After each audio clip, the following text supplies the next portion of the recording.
Hey, what's up everybody? It's Leeds, and we're back for some more Path of Exile 2, and we are continuing things with our relatively new Infernalist, who still does not have ascendancy points allocated. We can talk about why that is, as we were last time round, but more importantly, this is a Facebreaker build that is, at least eventually, trying to go crit. Technically, we are already sort of doing that, however, for a few reasons we have very little crit chance, at least, at this stage, which does make it hard to do critical-based stuff. But we do have a whole lot of strength, which has given us a bunch of additional damage scaling from Facebreakers, and obviously it means we are unarmed with our damage. And we're getting that flat added damage every time we break a boss's face, so trying to check off as many of those as we can. So still in the leveling process with this character. I have not leveled or done anything like that, or really any progression of any variety off stream.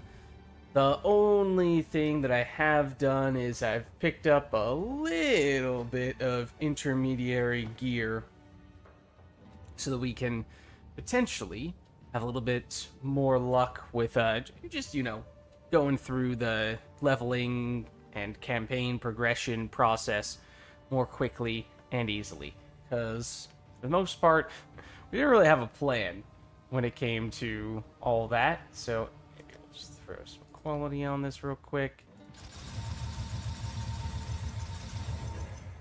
A more energy shield in particular off of this, because we're actually getting much of our base crit chance from our flat energy shield on our gear, courtesy of Hollow Palm technique, and that is why I was alluding to before how we do have crit scaling on the tree. We just don't really have crit yet based on our gear, so that does mean we're in a bit of an awkward place where we don't quite have all the pieces we're looking for. Obviously, that is to be expected to a certain extent in the leveling process, but this can help a little bit.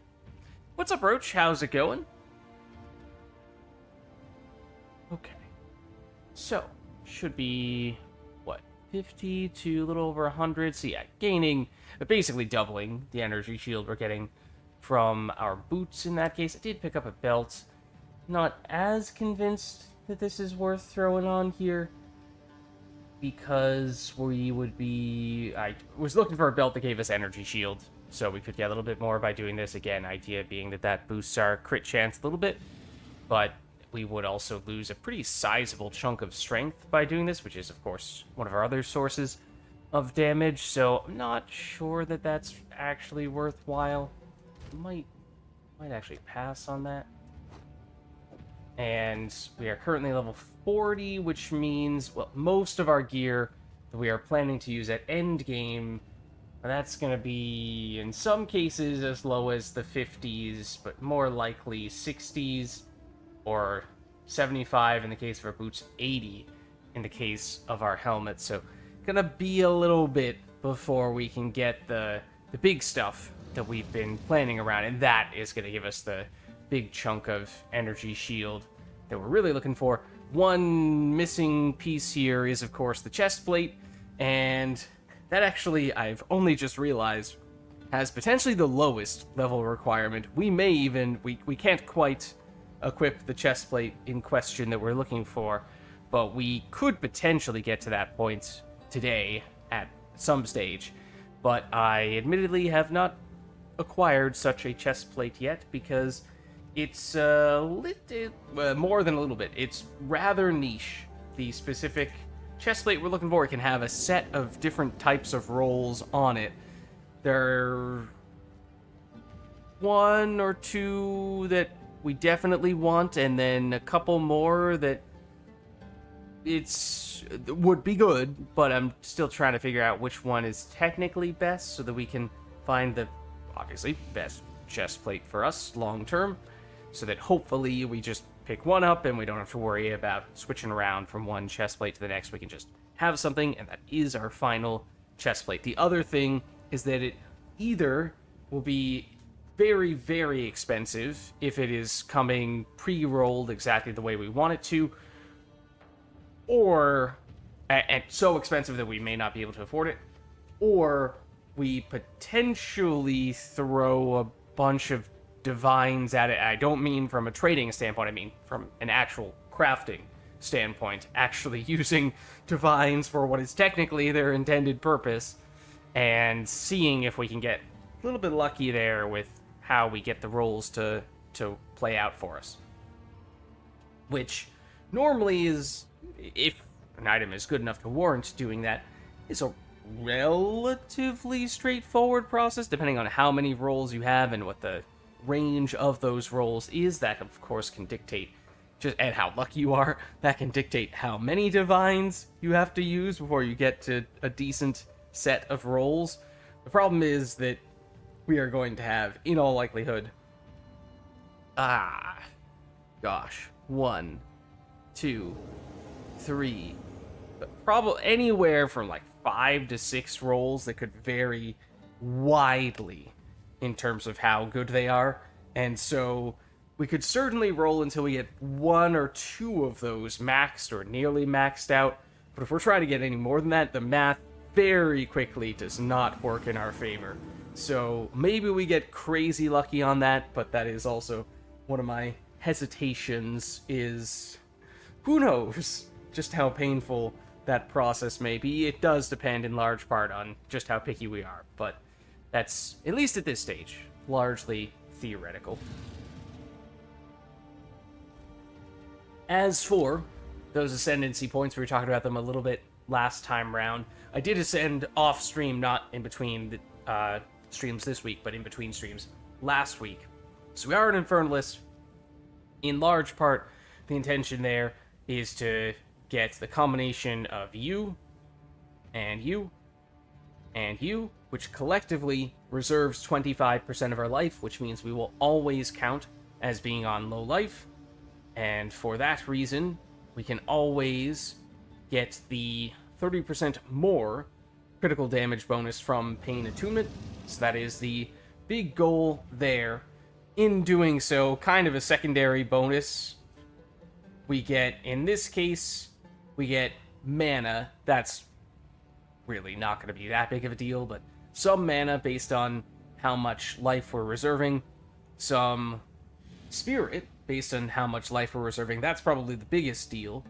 And then here, some energy shield, which, to be fair, this also is quite important as well. Energy shield is going to end up being our primary form of defense because, of course, we're reserving 75% of our life. So even though we will have a fair bit of life from all the strength scaling we're doing, and we get a little bit from these minor nodes here with the ascendancy, if we're only getting a quarter of that actually counting, then yeah, that's not going to amount to all that much. So it's largely going to come down to the energy shield.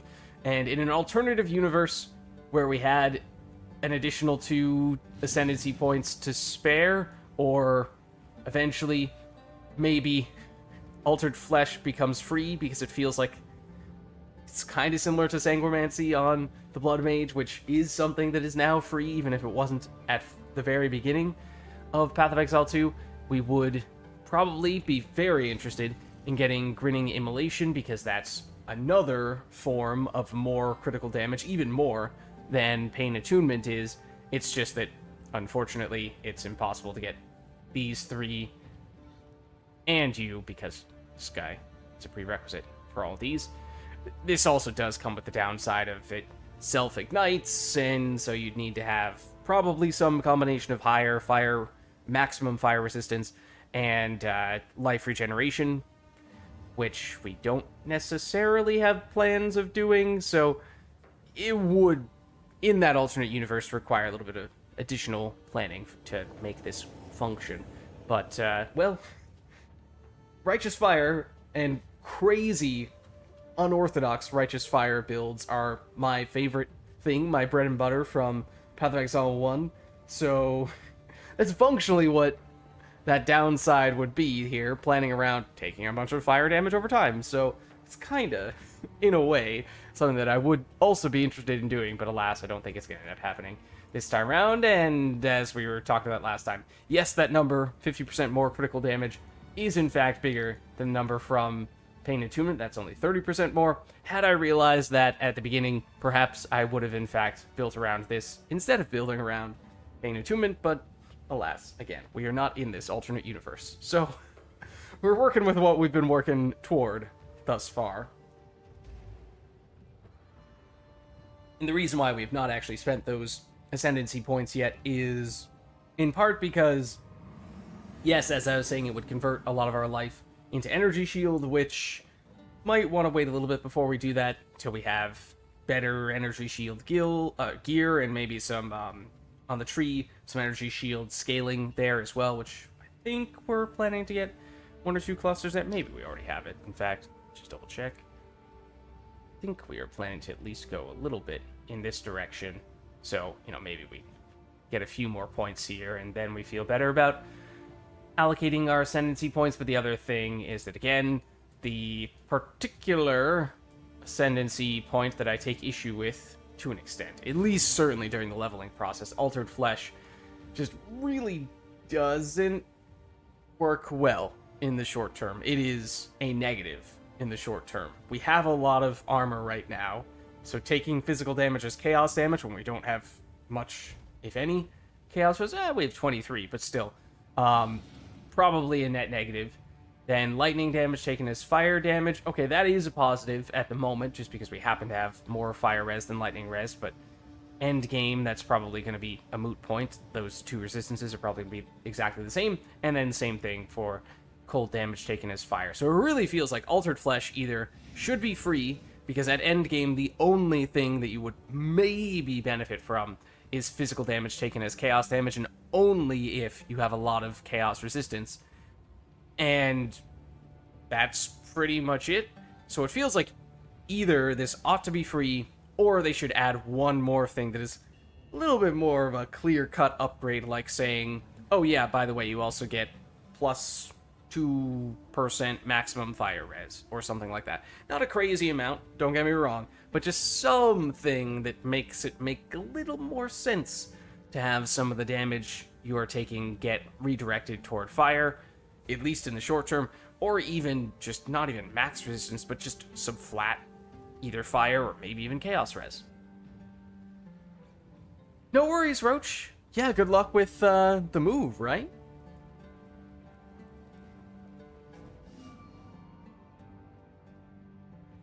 Okay, well, let's see.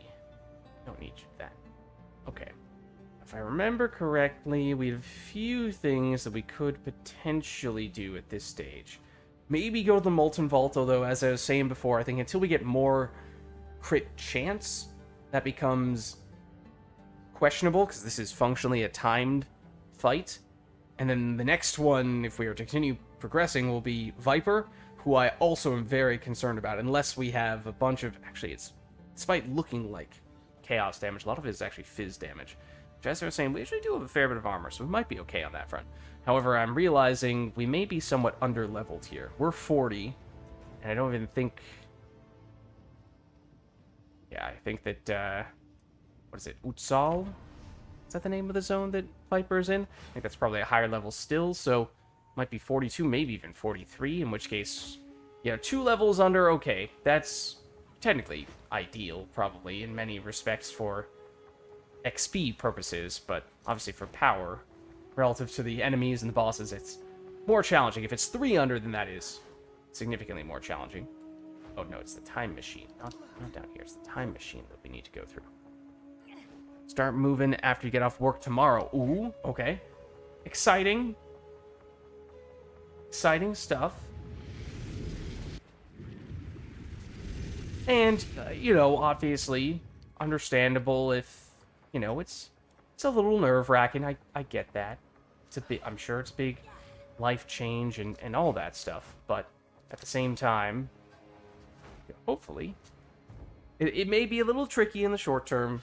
It's always more complicated, more difficult to do than it seems at first. But then, hopefully, once you get all that stuff sorted out, it'll be a nice have everything in a new place.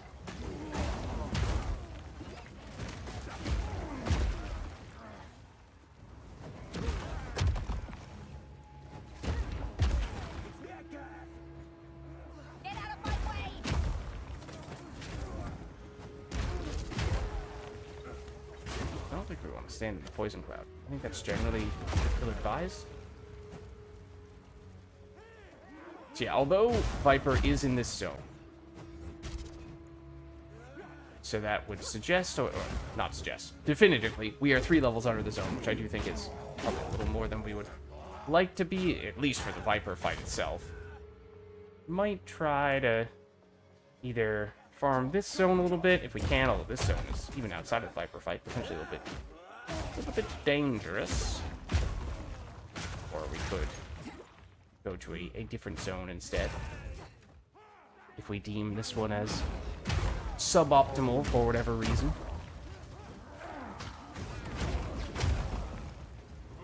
There are some various bonus things in this area, so we can at least stick around long enough to pick some of those things up. That would be nice. Excuse me, sir. Please do not do that. That guy's nasty. At the very least, he's a rare. He also looks like he has some fancy tricks up his sleeve. Fortunately for us, we did just heavy stomach. Unfortunately for us, he does do lightning damage, which, as I believe we previously established, we have very little resistance for. And by very little, I mean that we have negative resistance for lightning res. Fortunately, in that case, it is at least partially being redirected to our fire res, of which we have at least a positive number, hoping to be done by midday Saturday. I would just say, I don't know how experienced you are with moving. Maybe you're a seasoned pro at it. I, myself, have not moved very much, although I did move somewhat recently. So from that experience, I can say, you know, many of the things I was just saying, it did take longer than expected, which I know, sure, is maybe not what you want to hear, but at the same time, I think it's just good to set expectations accordingly, and, you know, don't hold it against yourself if you run into a few things that are more difficult than anticipated or anything like that. Like, you know, be patient with yourself, cut yourself some slack.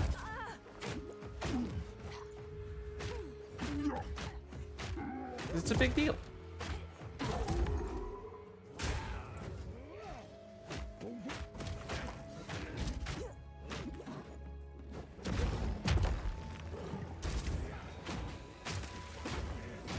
Ow. Ooh, yeah, that's gonna be a problem, especially because we're out of flasks.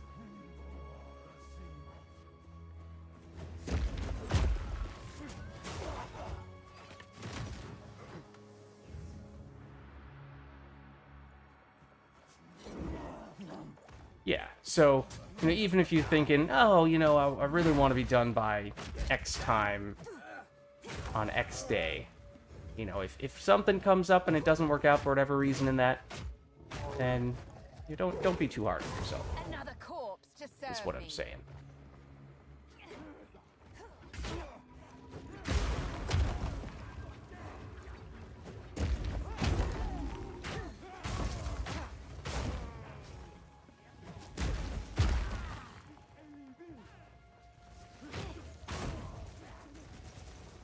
A lot of experience moving, unfortunately. Well, unfortunate in some regards, yes.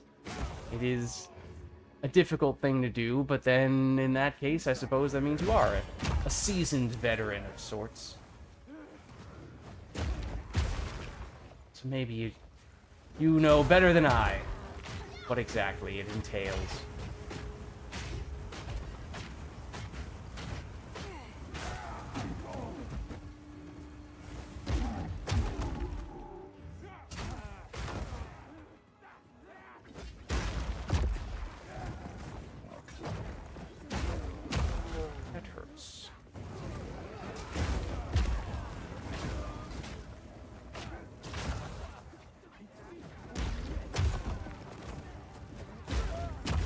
So I am deliberately fighting most / all the enemies, as I said, because trying to get as much XP as we can here, for the most part. Fox are very dangerous.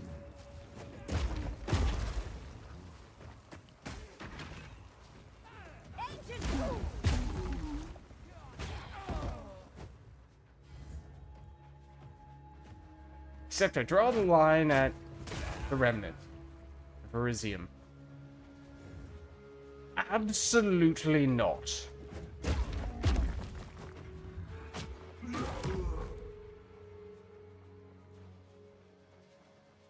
Definitely giving yourself plenty of time. Took Monday off just to make sure. Yeah, like, you know, I think that sounds like that's a good idea.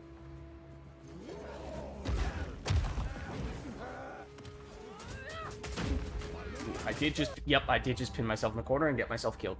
In which I may also not been looking at the screen as that process initiated, so several things that led to that, but oopsie daisy. It does pay to, you know, pay proper attention. Well, on the plus side, it does mean that all the enemies did respawn. On the downside, all the enemies respawn. But it does mean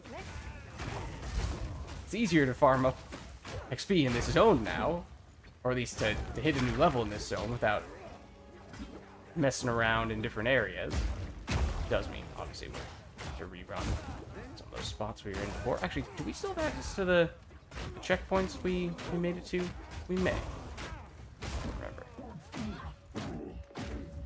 Here is rare.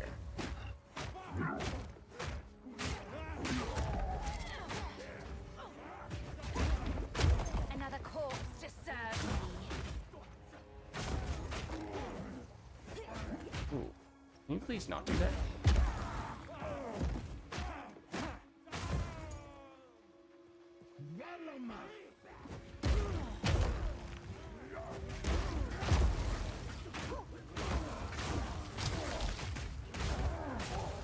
Oh, you are rare. Okay. I was gonna say, somebody had some fancy stuff that did not quite look magic level.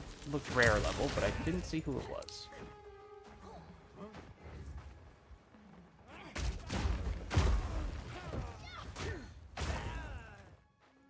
I do definitely think it would be worthwhile for us to experiment a little bit more with other skills.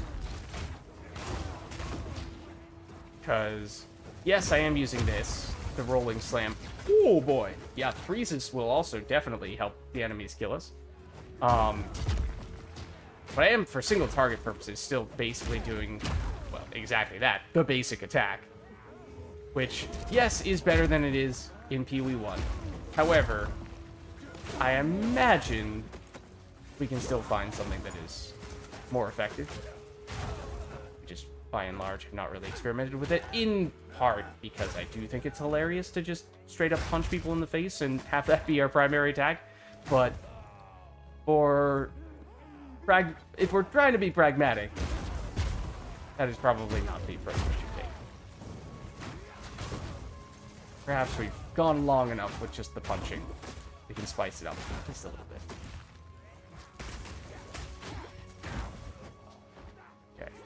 Try not to zone out here completely.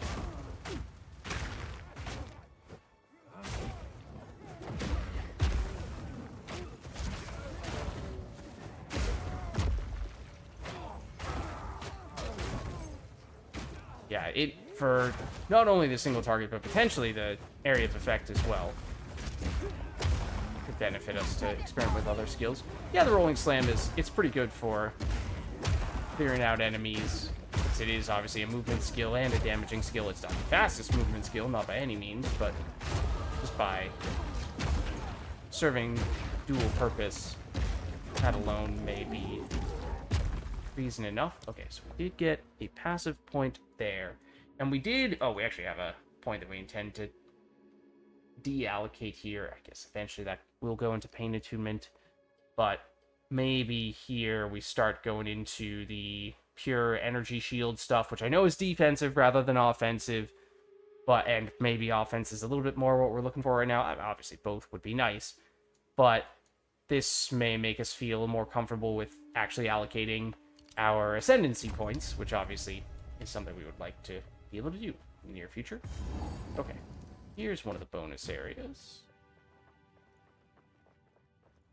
I never realized this was Napoatzi's quarters. As in, Viper. person who, you know, we're about to fight. I thought they were all just the architects.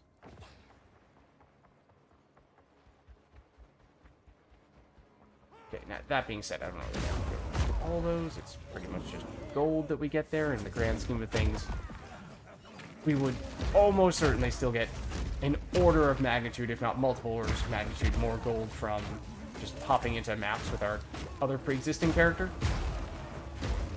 Obviously, we share gold between characters, so for that reason, I'm not sure that it is of critical importance that we do that. Although, isn't this the zone where the sacrificial heart drops as well? Oh my goodness. What was that? Again, zoning out. Not really paying attention. I just glanced down at my health bar and saw that it was almost empty.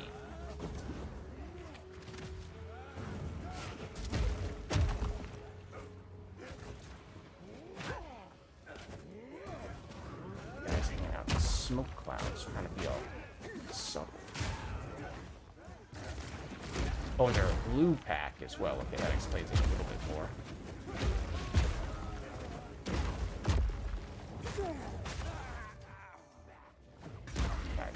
Technically going backwards here, but yeah, still, despite us having gotten a level here, would not be averse to us picking up multiple in anticipation of the Viper fight.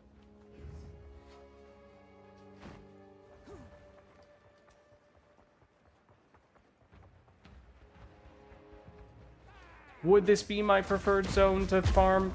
Probably not. But we're here now. It is... Oh, uh-oh. It is definitely the highest level zone that we have access to, of course. It doesn't necessarily mean it's the most efficient zone for us to farm in, per se, despite that. Though, admittedly, I've not experimented enough with other areas in this general stage of the game to say otherwise. This is another one of those bonus rooms, which, as I said, is maybe not critically important that we go into. Excuse me. This Okay. one makes me giddy. Now, if it were to, say, you know, drop like a mirror in here from one of these little faces, then sure, I might change my mind, but yeah, no, unfortunately, that's not going to happen, is it? Get out of my way! Yeah, it's one thing when it comes to optional bosses. As long as they're unique bosses, then that does count as a face broken in that case, so that is definitely something we'd like to do at least at some point. Whereas stuff that is more just optional loot, that's far less likely to be impactful for us. Here's another rare here. In fact, it's a rare who's giving everyone else additional fizz damage. It would be very dangerous in a crowded area such as that, but fortunately, we worked it out. That's another blue pack, which has actually been the thing that I think's been killing us for the most part, or at least causing the most damage to us. The stuns definitely do help, though. We do have additional stun chance with face breakers. I think it's more, not just increase, but more stun chance. So it's pretty common that we see enemies getting staggered to the ground, as we just saw. Then does make it a lot easier to then just throw a bunch of punches at them. Both offensively and defensively in a way that is helpful.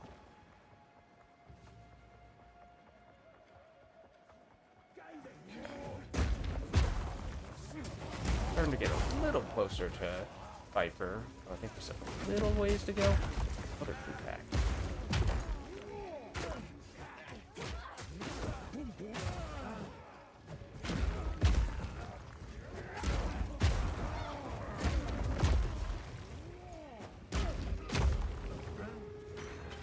And then some of these guys, they just stand still until you walk up close to them, which is good from the standpoint of it makes it easier to attack them safely. On the other hand, it does also mean sometimes the brain just doesn't process, oh yeah, no, that is an enemy. Never mind the fact that they don't appear to be hostile at the moment. They will be momentarily. Don't let your guard down, which may also have been in part a reason why I just subconsciously kind of zoned out at times in this area and didn't really recognize just how much of a dangerous area we could potentially putting ourselves in. Okay, that's Viper up there, right? Yeah.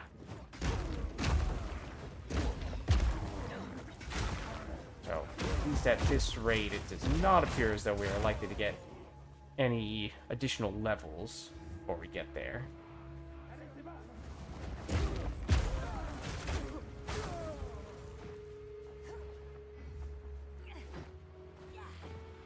Unless I'm mistaken exactly where she is.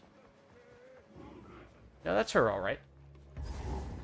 Okay, so I mean, this is definitely one of the more difficult and punishing, which is a bit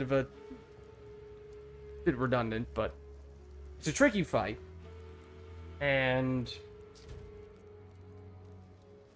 mostly physical damage, despite seemingly a lot of it looking like chaos. There is some chaos, but all the green stuff is fizz. It's only the purple, and there's considerably less purple that is chaos.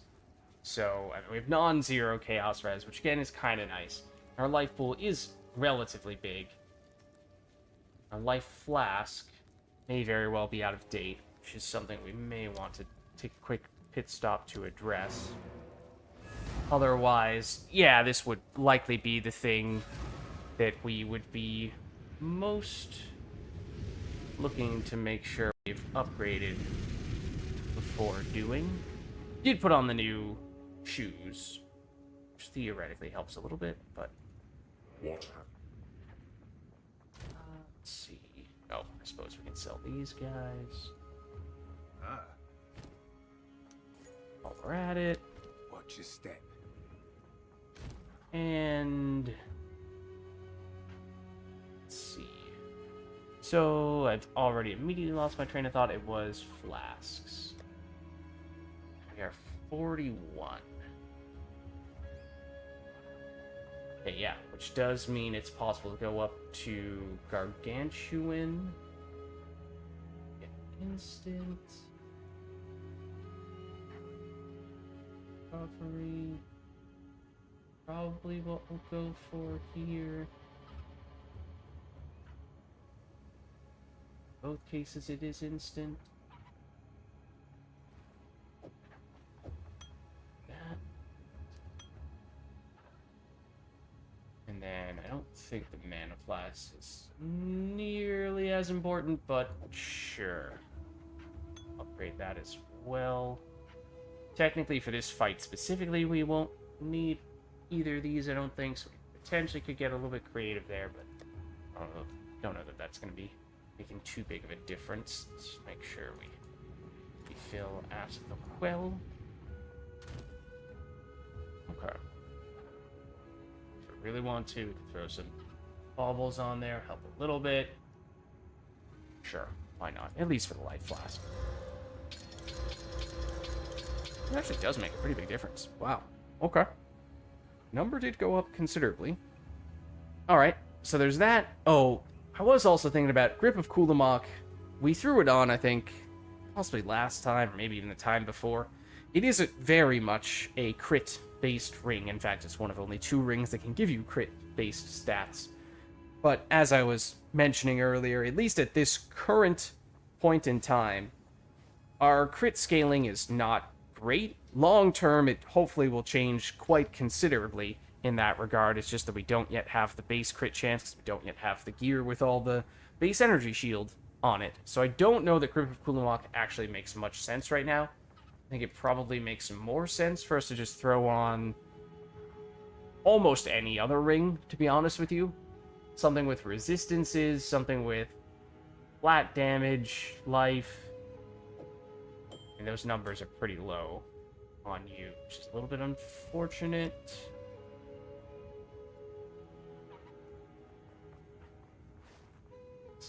Flat fizz, at the very least. case, we were originally using this guy. I don't know if that was the exact copy. This might be better still.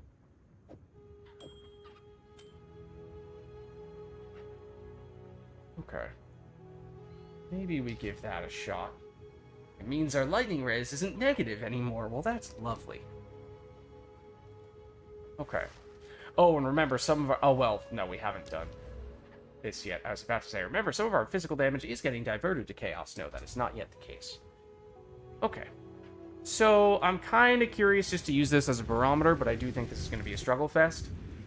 I don't think we have enough damage for this... Oh, actually... I was going to say, I don't think we have enough damage to do this very quickly, and therefore, you know, Viper is just one of those fights where the longer you're in it, the more you're going to get hit, the more the damage is really going to add up, and you're going to blow through flasks, and eventually it's just going to be a lost cause. But we did improve our damage a little bit there. However, given how we were talking about getting perhaps a new skill would work for us, I just don't know what level skill gem works for us right now. Might be 10. We might be able to go to 11, though. 11 is 41. Oh, okay. We actually just hit a high enough level for this to work. Okay. So in that case, remember, we can use mace skills. Stampede is a movement skill. So that is potentially a replacement for the Rolling Slam, which is a little bit intriguing. Not allowed to do this one? Does this have to be two-handed mace? Yeah, that's why. Okay.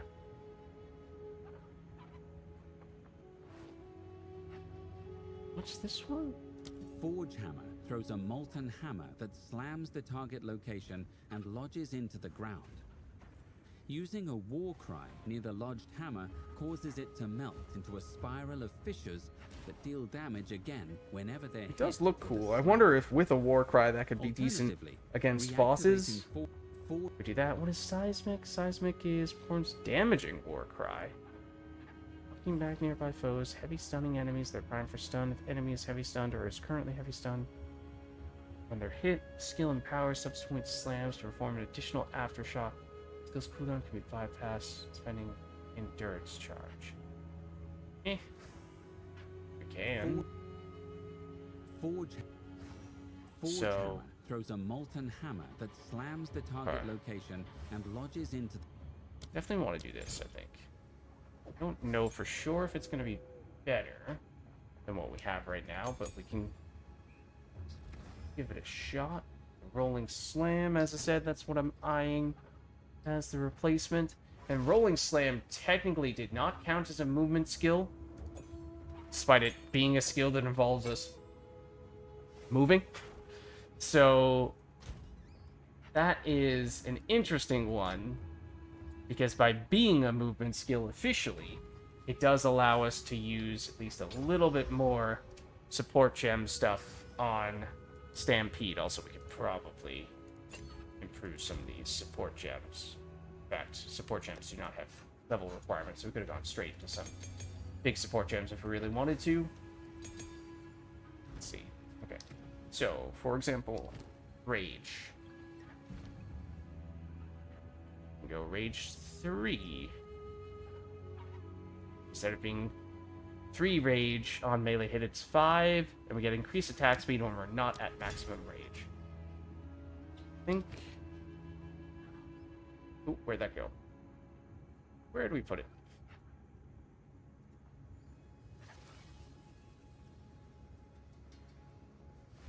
This one?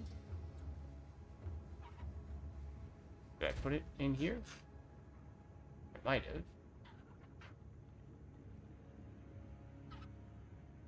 I don't know. I think I put it on the Maze Strike. Stampede. I actually don't know if that works. Well, Rage should. Rage certainly should.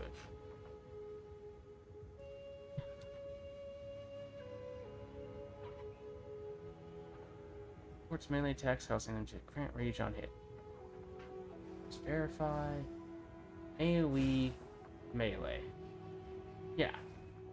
Okay.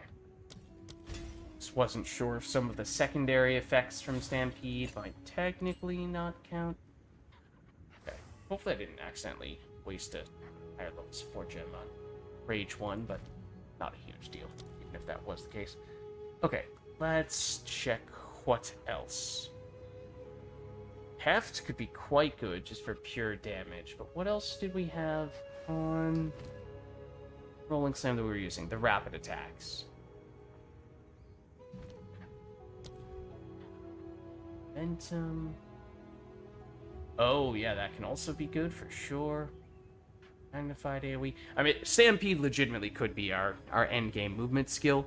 So, I know I only put a little mini Jeweler's Orb in to give us one more support gem, but wouldn't be the end of the world if we threw more in, because it could be quite solid for us. Let's do... technically this one is more efficient. That. And then... the thing that I think will be really good for this, that we weren't able to do with the Rolling Slam, is Stomping Ground. Because this does damage based on our strength. No. Thought it did. 50% of default attack damage. Thought that it did. I was gonna say, our strength is very high. So we have... I mean, this is just gonna show everything that has a strength requirement. It's not really what we want. Oh, it was something with an aftershock. Well, it would help if I spelled aftershock correctly. Is it aftershock? It might be.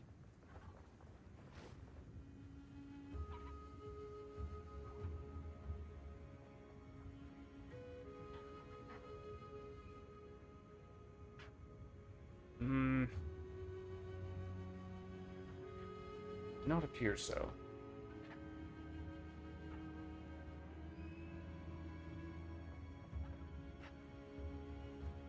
Yeah. Yeah. I think I was making that up by the looks of things. Really thought that was the case, though, with you.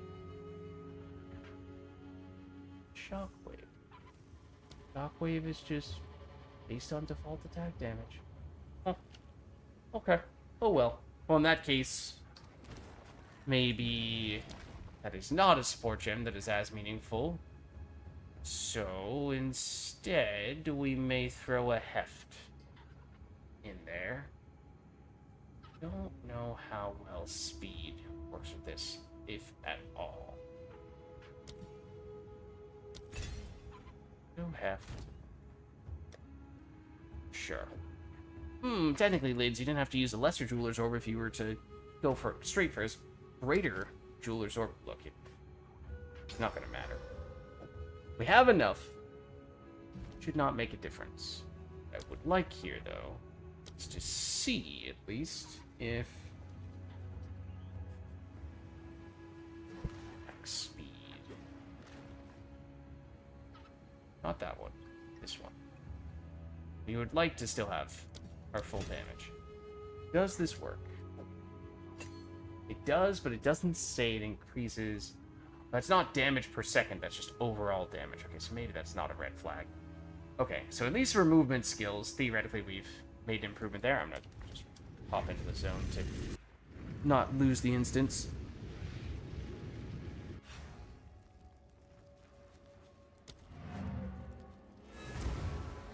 Okay, then we'll make this Stampede and just show you what it looks like. That's it. So... functionally feels quite similar to what we had with the Rolling Slam, but may just technically scale a little bit more efficiently. Obviously, we threw an additional support gem in there relative to what we had on Rolling Slam, so it's, even right off the bat, it's just not exactly a controlled experiment, but let's see here. Looking for single target damage, and we were eyeing this combo. Maybe we give this a shot. I have not tried this skill at all, but cannot speak to it whatsoever. We're also, I think, messing with Sunder a little bit, although we apparently didn't throw any support gems in, which obviously meant it probably wasn't going to be doing much of anything special. Still have those? Yes. Okay. See, there we go. Just go straight to that. And now, let's see. What you suggest? Okay. Elemental armament. Well, we're thinking about this from a single target damage standpoint. How often is this hitting? Is this a good source of rage generation, or are we relying on Stampede for that? Or it's 100% of physical damage to fire. Okay, I understand in that case where the fire attunement or elemental armament is coming from. That probably is more or less a no-brainer in that case.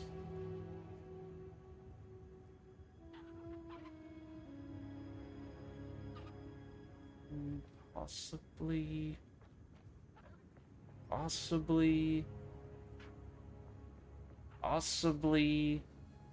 ignore enemy fire resistance altogether? Oh, wow. Okay. I did not remember that being so powerful. So we'll do that. Do... How many elemental armaments are there? I thought there were 3. This one comes with a downside? Cannot afflict elemental ailments. Which... How much of an issue is that? Fissures.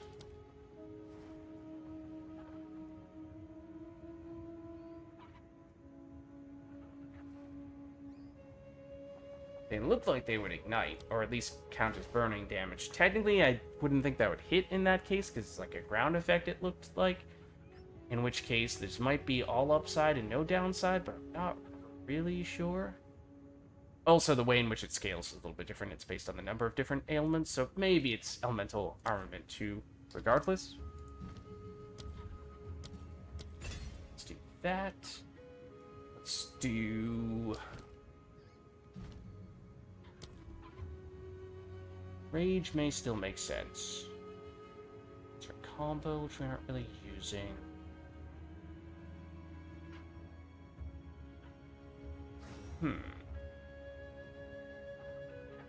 We had both Rage and Rage Forged. That could be kind of interesting.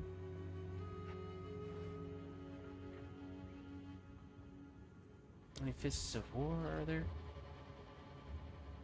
There is a third. It's just way more powerful, but way less frequent relative to you. Maybe you would still prefer... Fist of War also feels thematically incredibly fitting. I feel like we kind of need to use it for that reason alone. Yeah. Do that. Then... Okay, we did do that. Don't remember how much cold and lightning damage we have right now. We do have a tiny bit of lightning added there. Little bit of added fire. I think we're actually okay going with fire attunement. That could probably do quite a bit. It means we aren't doing anything rage related, or whatever that's worth. Okay, let's give that a shot. I think that could be pretty solid. Oh, right, but then we wanted to, at least to sort of set that up.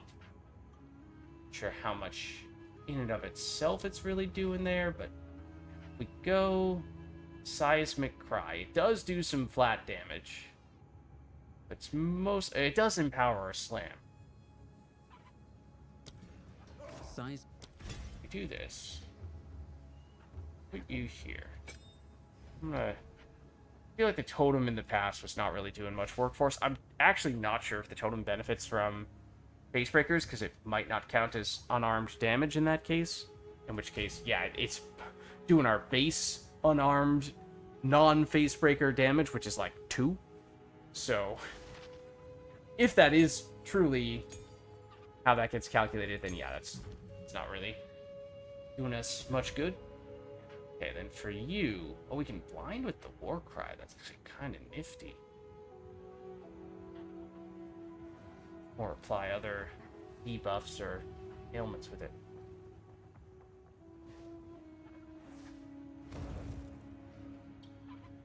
Generate rage, that'd be kind of helpful. Be an alternative way to generate rage, since that's what you're saying. We're not getting it from our single target skill.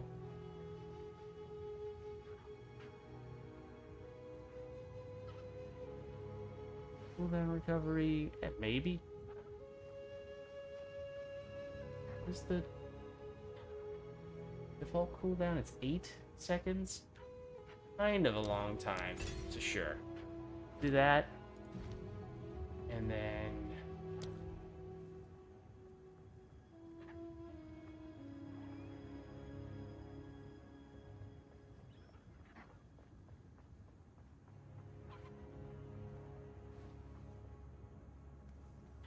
it's corrupted cry.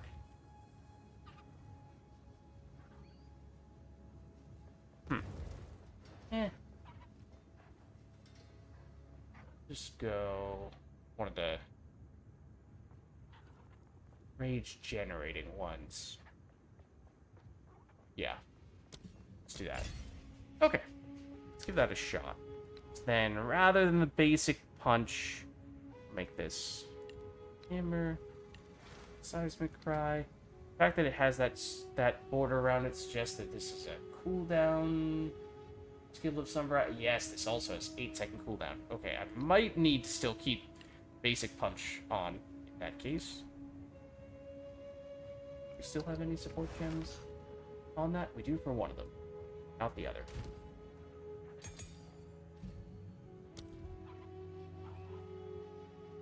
Let's go rapid attacks. Let's go. Oh. Oops. I already had that on one of them, except it was a worse variety of those things. Okay. We can do better. Close combat. 1 versus 2. Yep, just higher number. Other downsides. See, it's 20% damage increase, basically, almost exactly. Just by having higher level skill gems / better skill gems, so. Okay. Alright, let's give this a shot. Maybe we'll still get absolutely roasted. And by roasted, I mean more like skewered. But we'll see. So. Basically, oh, I guess I have that on middle click, so we can just do this, right? So it's like 1, 2, and then we punch. Okay. Well, we'll give it a shot. See how it goes. First time trying these skills, and it's against a boss. Don't worry. We'll see what I can happens. solve this. This is all just a misunderstanding. Which one of you activated the gate? Maybe we've made a horrible mistake. Which one of you is of Maybe not. foul blood? Why, that was me, of course. I am Alva the Lie, treasure hunter extraordinary. Take her! Hold Bring her on. to Doriani. Hold As for on. you, Only I one of pay back us every can drop do the of punching foul blood you around have these parts. spilled. You're all dead, anyway. Ow. I'm not really sure that I actually hit you with that the way that I wanted to. And then I walked straight into that. Okay, please cooperate a little bit more. Por favor. Thank you. Soon. Also, I'd like to punch. What the heck? What? Nothing happened when I pressed the punch button. Oh, that's because that wasn't the punch. That's not the punch button anymore. That's why. Pain sharpens the Okay. mind. She is stunned. That's cool. You will fall before us.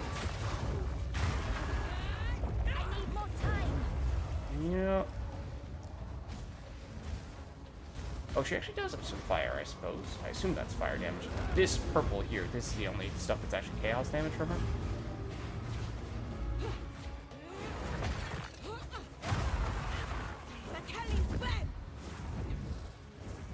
Ugh. Gross. Oh, didn't see that. Everybody's favorite. And I just hate that. Too soon. Come on, I wasted one of them. That's why.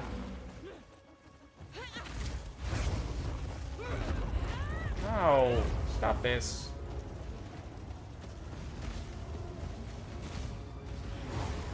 Just did a very poor job of keeping track of cooldowns. Had I not done that, and key bindings. Had I not done that, we could have made that a lot quicker. Not that we're done here, we absolutely are not, but there we go. We stun you, and now we can punch you. Okay. Honestly, not too bad. The biggest struggle was just remembering what buttons do what. I've been cheated out of another kill.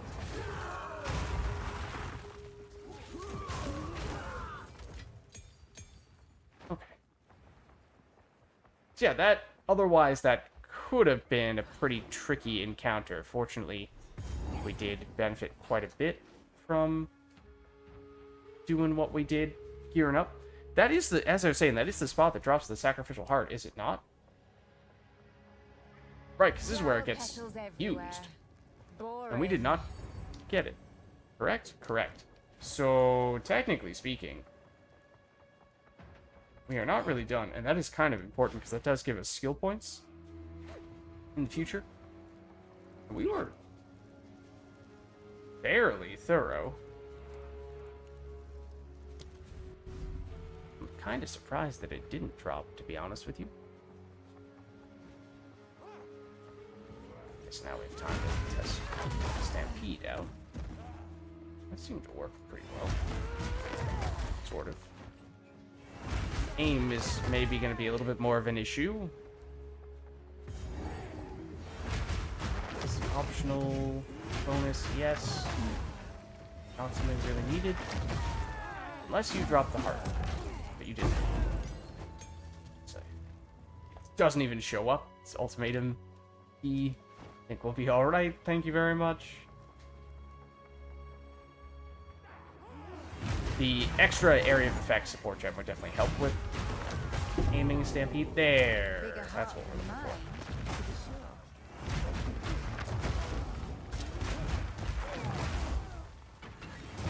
Oh, I was so keen on picking on that chest there. Okay, well these are blue pack enemies, so at least for experience purposes, they are fairly efficient.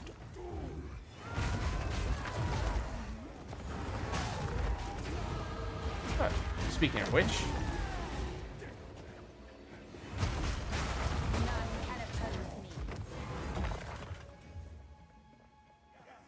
okay, I will do. Where is it? Yep. More ES. Kind of just looking for the next checkpoint to get out of here more quickly and easily. Although again, blue pack, little bonus, I guess.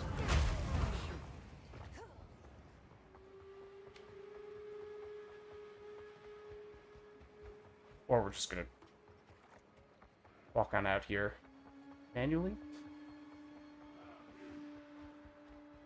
Yes, we will get the checkpoint right before Viper, but not much of a difference. Okay, so obviously at this point we are getting close to the end of the act. Next big boss is the final boss of this act, for whom resistances definitely matter a lot more. So, as we start getting right up on that fight, we may need to take another look at if there are ways we can improve that situation, although we did actually improve it. Yeah. Ideally, those numbers would be a little bit higher, though.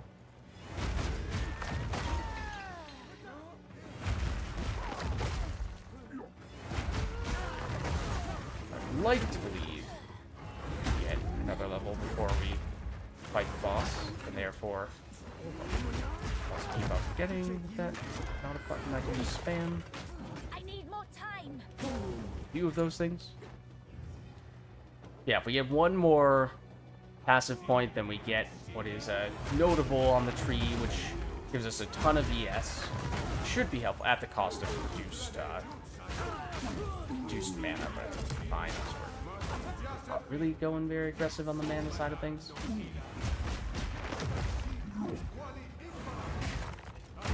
This. Test all that out. It's actually a surprisingly significant amount of gold there.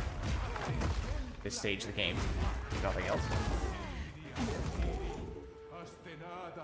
Okay, so this is another very large area that if we really wanted to, we could theoretically farm for quite a while for XP purposes. It's probably a little bit safer than the next zone, which this is the penultimate zone, so obviously it's almost the highest level you can get before the boss, but not quite. It's not really the angle I was looking for there. Oh. One punch is all it takes, at least for a stun on that dude. There are, as I was saying before, there are some bonus things in this zone. Most notably would be that place where we use the sacrificial heart. Should certainly at least make a point of going there, and that's usually off to the right or up. There are also more of those exceptional idols, slash whatever the name of the various types of sellable quest items are.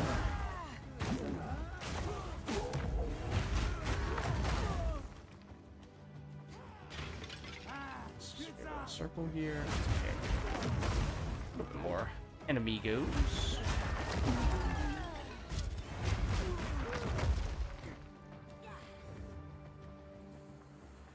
Yeah, and if we get that is the edge. Okay. We get that notable for ES, then as I was saying before, I think that's maybe a good point at which to actually allocate our ascendancy points. At least think about it.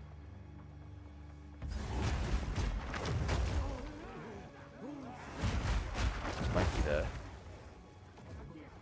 Oh no, this is another sellable quest item. For a second I thought that was going to be sacrificial heart spot. I need more time. Oh, right. That's Thor move.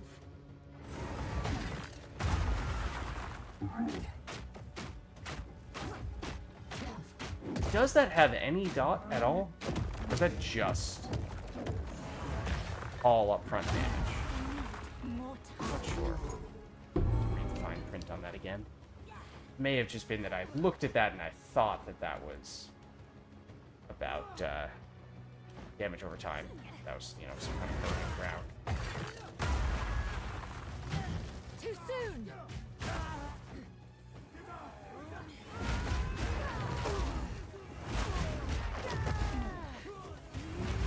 No, I actually wanted to go through there. Such is the nature of Stampede, it is rather difficult to aim. Fortunately, when you have a lot of enemies here, wow. It does get easier to make sure you're hitting at least some of them. And then Herald of Ash certainly helps with the overkill fire explosions.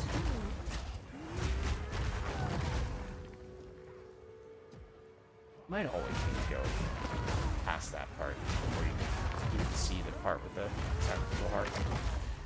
Might have been wishful thinking.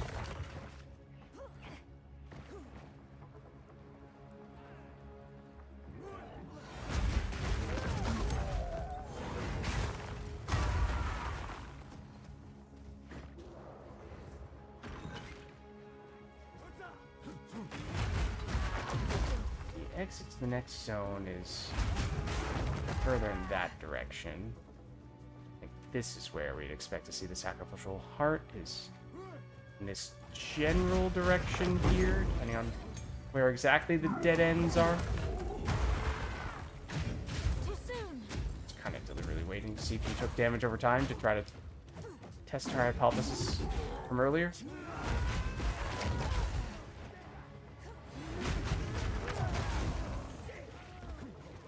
Yeah, and if you're getting frustrated from us seemingly running past a bunch of enemies, this is the spot I'm looking for, and not quite hitting them with Stampede, you're not alone. I am also feeling that frustration. I wish it was a little bit easier to aim. I actually have used Stampede before on a different character, but I think in that case it was later on when the character was already more or less at end game, and therefore we had more stuff to set it up, then I think probably immediately just put on area of effect for it.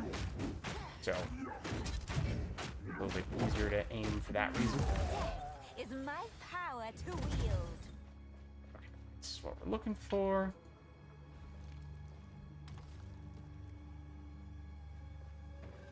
This, A similar method to a curse or two I know. that gives us more than enough points to do that. And then from there, I think we were otherwise going for what is a little bit of physical damage and some crit scaling, and actually stun buildup wouldn't be the worst thing in the world either. Can't quite get to this one yet, but we are obviously very close to leveling up again, at which point we would be able to. As I was saying, maybe we'll allocate those ascendancy points very soon as well.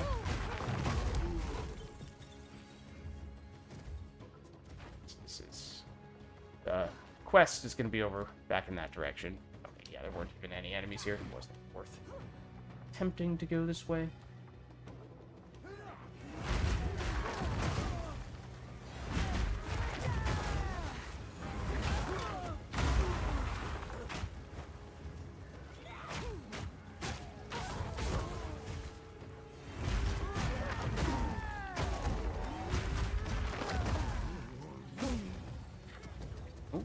Some blue enemies there. If only I could hit them. It does feel like Rolling Slam was more reliable aim-wise. Damage may have been a little bit lower, but it does make me wonder if it might still be worthwhile to stick with that. Okay, so this is obviously the last area here. It would help if I actually clicked on the button. Do this, which the build-up points were some fizz and a little bit of crit chance. This one is crit damage and then the stun build-up, which, as I said, already we had some coming from face breakers. That is increased, not more actually. 43% increase, but that alone has already been pretty noticeable. Add an additional 30% on top of that, and that should be quite noticeable. Alright, so here's the waypoint. Maybe we head on back town real quick. I guess we don't have to do that to allocate the ascendancy points, but in case we do it and immediately regret it and want to go to the Hooded One to respec our tree, we would have that option. Also just dump these guys. Okay. Stay wary. Okay. So, I'm curious. We are to allocate this one in particular. What does it mean in terms of how much energy shield we end up getting? Because we have 1 life per 8, or 1 energy shield per 8 life. What, that's almost 200 energy shield, isn't it? But if we're reserving 75% of our life, we are definitely on net still coming out behind on that front. Well, I guess we have, that's flat 200 energy shield, which is then getting scaled by an additional 30, 70 plus %, depending on if we have more energy shield scaling elsewhere. So it's a little more than 200, but we're losing a lot more than 200. So that's why I've been hesitant in some regards, in addition to this, as I was saying, being a little bit of a net negative. Oh, we were also thinking about trying to get some other elemental resistances. Oops.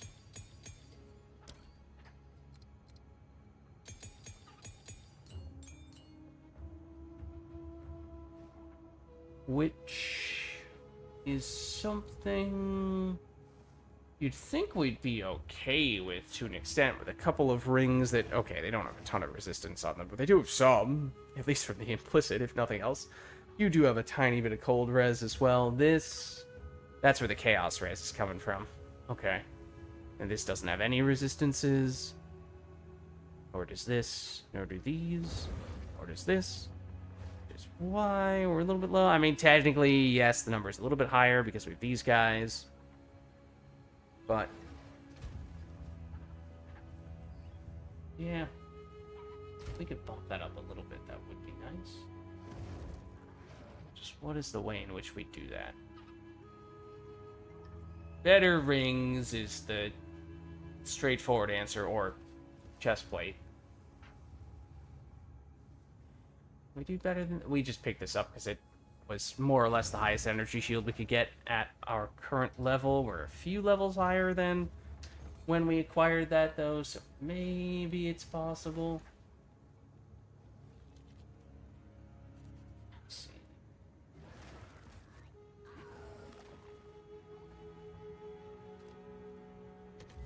Oh, oops, hold on.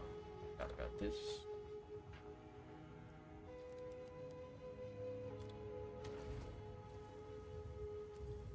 Probably going to be something ludicrously expensive. Potentially. Didn't put any restrictions on the price. What is this? Scrap. That gives movement speed, doesn't it? Station. Oh, well, that's minimum energy shield. No, I want maximum. Yes, and that's where it gets ridiculous pricing wise. No, I'm not going to spend 20 div on something that is just a very temporary intermediary leveling item. So let's put a max price on it. Salted orbs, let's say 10 is fine. Covenant. Skills gain mana cost as life cost is a little nasty. Does potentially give us bonus life, as we see here. And flat life. So it is actually kind of nice from that standpoint.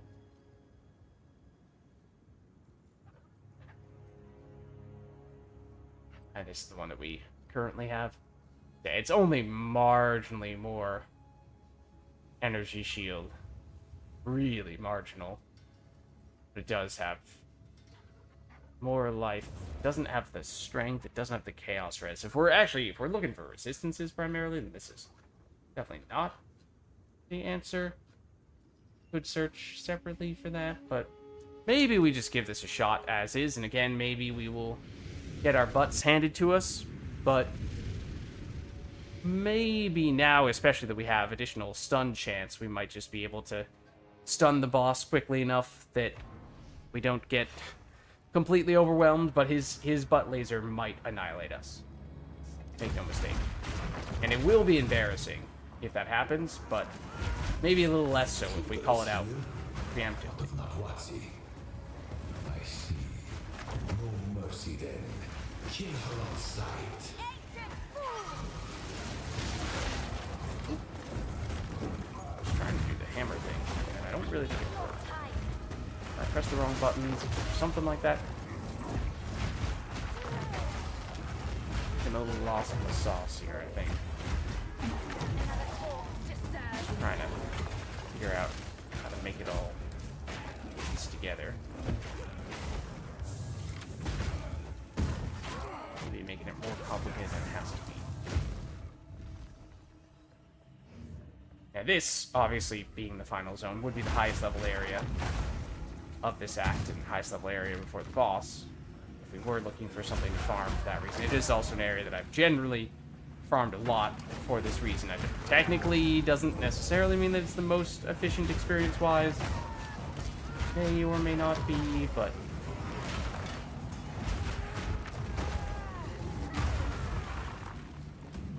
I need more time.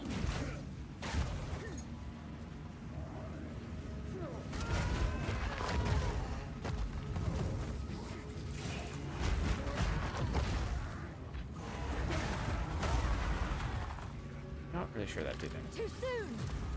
And I'm not sure we need to chase down single enemies there.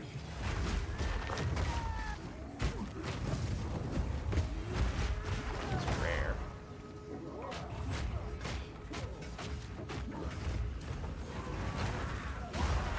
Too soon.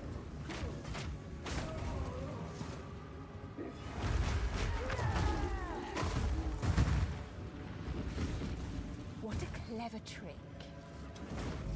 Fool! There is no time for this. Atziri will soon commune with the beast. Now, Cease your assault. also try to use this a little bit as a gauge for how much damage we tend to be taking from these guys. And anticipate what that I could have sworn I was facing the other direction. Anticipate how much damage we think we'll take from Doriani.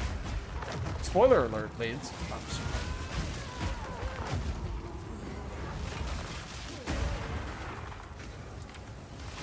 As dramatic as that might look, the damage from the combo does not seem to be particularly high. As I've said, or at least alluded to several times, the combo, despite not being that complex, does still get me mixed up at times with the buttons. Guess I know this is not the correct way, but I thought there would be more enemies there. Don't really know at this stage. Are we thinking we're trying to fight enough enemies to level up one more time before the boss, or are we just rolling with the level we're on right now? We might just be rolling with the level we're on right now. Not sure how feasible it is to pick up another level before the fight. I feel like we're far enough away XP-wise that would probably take too long. We have to run the zone basically a couple times, I think. Stop this at once. I take no pleasure in harming one of my own. But if you persist, Oh, okay. Well, I will once do again, with her zoning out / pressing the wrong buttons repeatedly. I'm just going, why are the enemies not really taking much damage? Oh, no, that is not a coincidence. I need more time.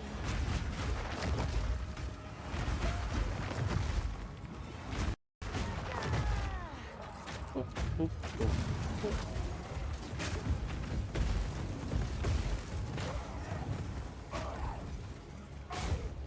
It is pretty cool with extra stun chance to potentially have a much greater chance of just walking straight up, punching people once and getting them stunned.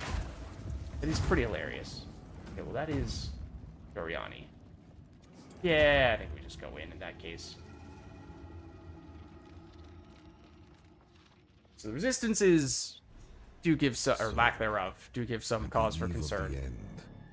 The demon of He does have Kalgur has quite a bit of finally elemental damage. come. We shall see how this plays out then. Yes, yes. Resist all you like. Oh, please don't do that. I'm also curious to see how quickly he gets done, because I do think that's going to be pretty for our important. future.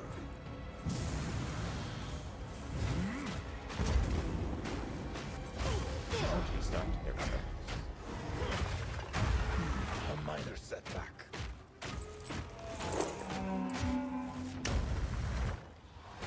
Sacrifice is the only path to survival. Oh, okay.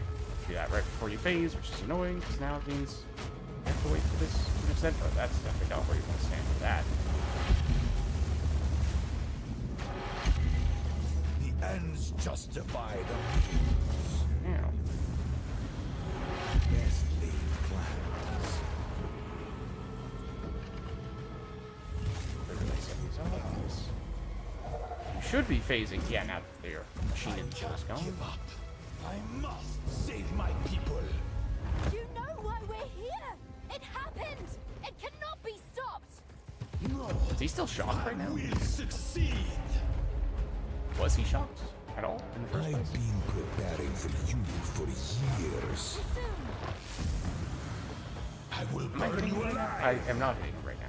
I thought I was. I've been holding a button that does nothing because it was the hammer throw. It was on cooldown / is not a button that you can pull. I thought I was punching him. I was not. Mistakes were made. Full power.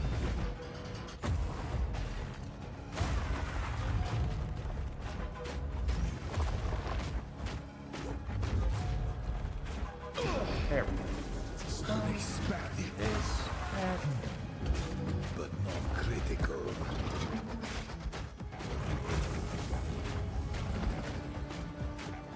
Existence is merely There's the butt laser.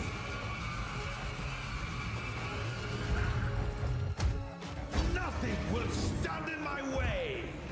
Okay. Have it your way. You leave me no choice. This is not over yet. Do you truly think you can match me? Oh, once again, stand there without pressing the right button. You can stand in my way. I've been preparing for you for years. Oh, that's... I thought he was in a phase where I wasn't allowed to hit him.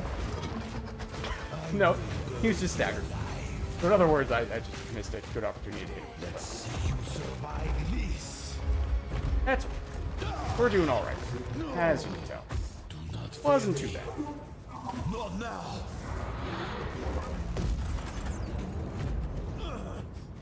How could this happen? Is he always that All I've sparkly? done, all Was it because that he was I ignited? Sacrificed.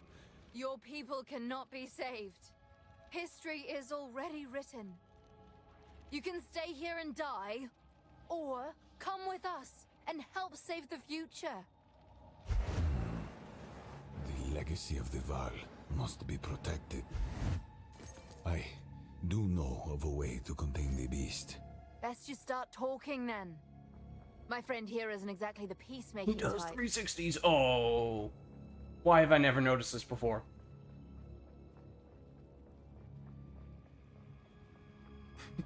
We control Doriani. He spins so slowly. If only I had more time.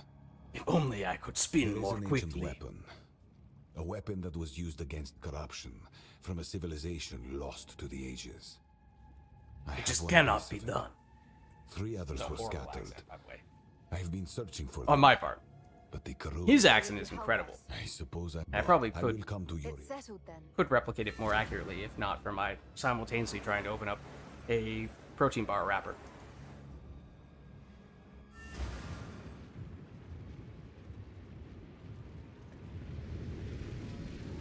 Oh, hey, man. What's up? Wonderful weather, by the way. You know, I heard something about there being an incoming storm. Fortunately, though, it looks like the skies have cleared up, right? Even Now the then, grandest it is of time we figures departed. cower at the Activate the prospect of portal. death. We will see about it. Nope, never mind. Spoke too soon. It begins. What do we do? How can we get her through the gate?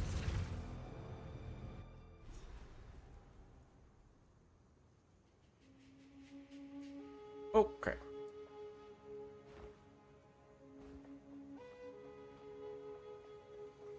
Utsal.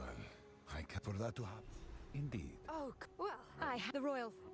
Well then. And so, of course, also by defeating both Doriani and, before that, Viper, that means that our face breakers got a little bit stronger, because we have now broken a few more faces.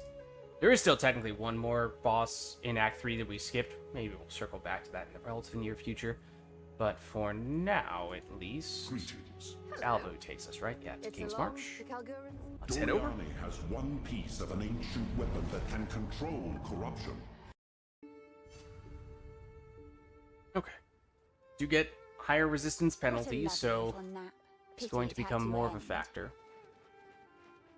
This is Where's the We will need Don't kill each other. Of course.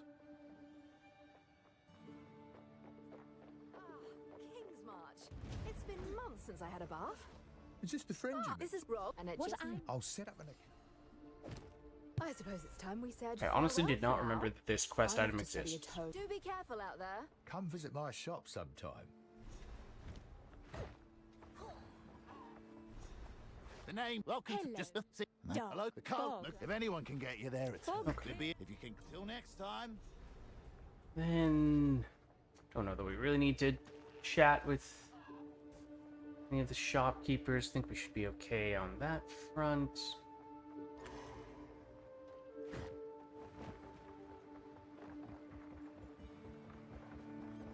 It's here.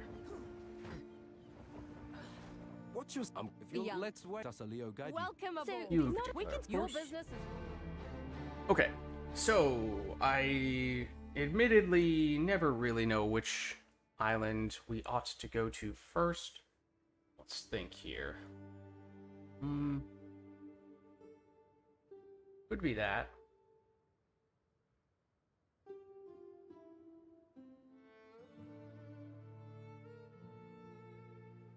Could be this. Probably one of those two. Maybe you. Move out! I think it's you, though.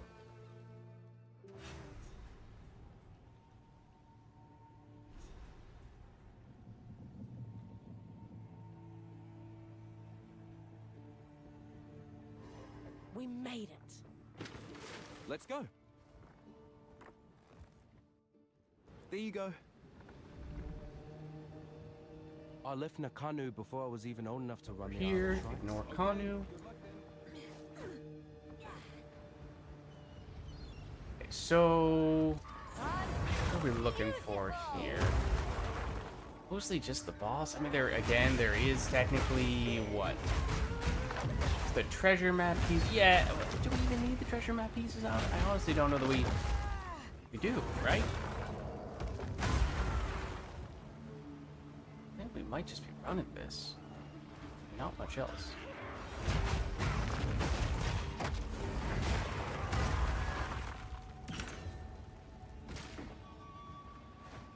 I mean, sure, if we happen to stumble across something along the way, then why not? But not like we need to actively seek out any of the additional stuffs here.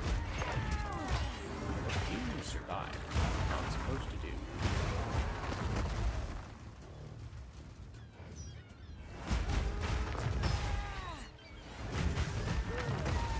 Sometimes you hit an obstacle of some variety mid-stampede and your character just makes a sharp 90-degree turn in a random direction. You're like, that is not really what I had in mind, but I guess we're doing it.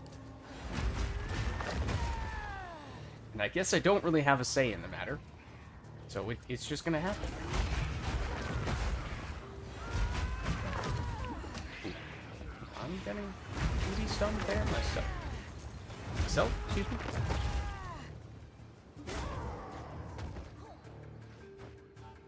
It's halfway through. Oh, it is. I thought it was the side area with some bonus loot in it. And I thought, well, you know, I saw a blue pack. We'll just do it for that reason, but maybe not.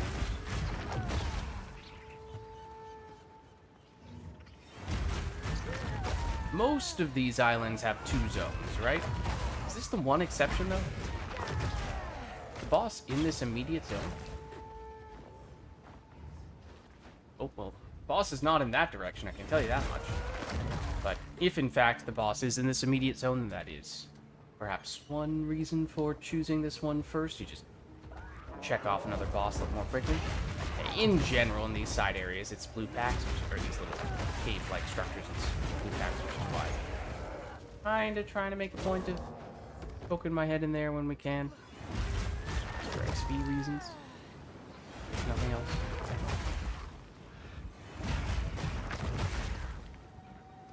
These are seemingly all just dead ends.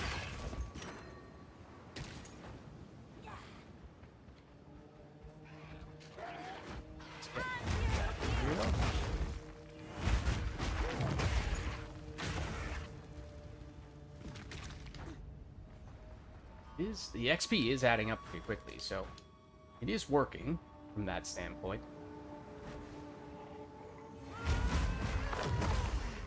Navigating through basic inanimate objects, on the other hand, that is not working. Oh dear. We definitely have already seen that dead end. Wait, where do we go then? Huh? Oh, can we go further in that direction? Maybe we can. It is kind of just one big circle. But even with that being said, somehow found a way to get a little bit lost there. Yes, okay, that's why. That was an entryway that I did not realize existed. Whatever Oh, that it's a shrine shrine is, it's as well. not hard. And a level, of course. It's a resistance shrine. Now, that potentially could have been quite helpful against the likes of Doriani. Against this upcoming boss, not so much. All fizz damage?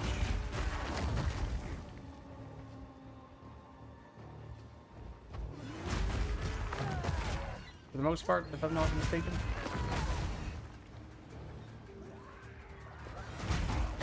Also, don't know if the shrine can even last as long enough. Certainly won't if the boss is technically in the adjacent area rather than the immediate one.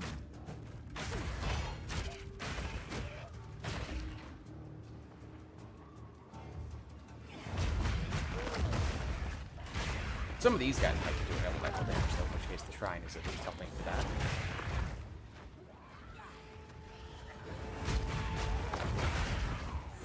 You are rare.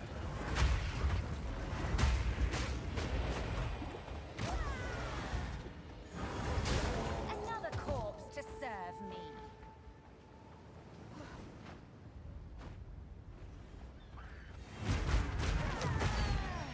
There we go, Herald Bash. That's what we're looking for.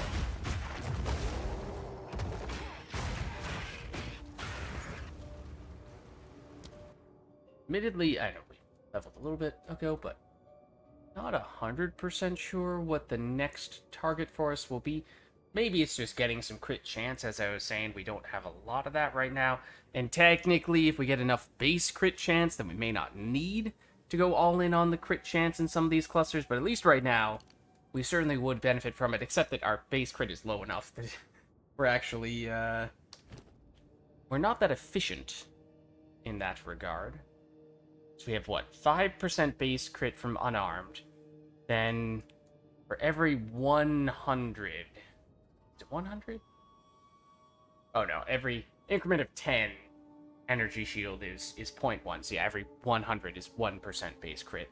Like, this is +2 base crit, plus an additional 1 base crit, so we're at 8-ish base crit with those guys, and that is seemingly just about it. So, it's not atrocious base crit at this stage, but it's still less than you would like to have base crit for your crit character. Like that, is a great example of what I was describing before, with the random, not even 90 degree, that was 180 degree turns. There's a bonus side area. In fact, it might even be the one that has one of the bonus items in it. Here, but here. It is.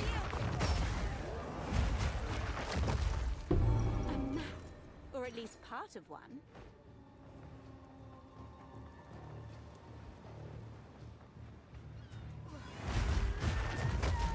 Sorry, I need to sneeze. 1 second.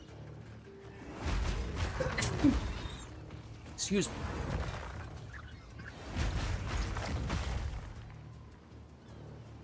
The Karui are brave to hunt here. No, we got this other optional thing as well, which is not particularly helpful.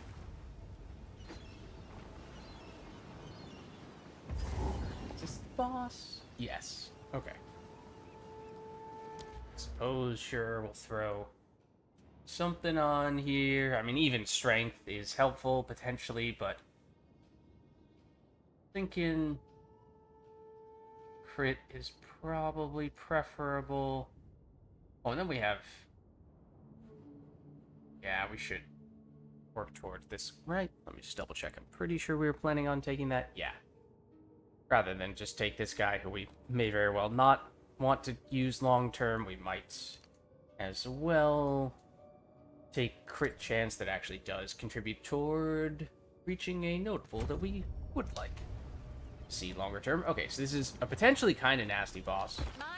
A lot of physical damage and physical dot.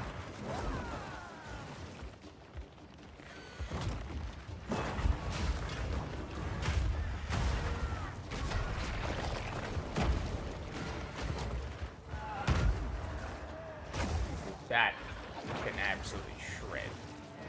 There's a few skills that can absolutely shred. What exquisite flesh! Oh, and then I stunned you out of it. So I wasn't really close enough to benefit from that.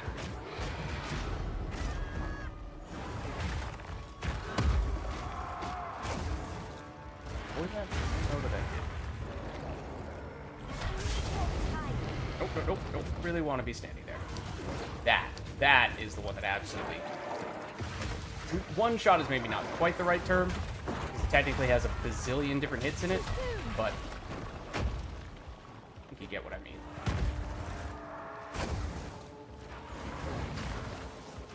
That also, I think, can absolutely do a bunch of damage, and they're creating damage over time ground effect as well. I need more time! I'm trying to punch you so you get stunned, like so. Oh,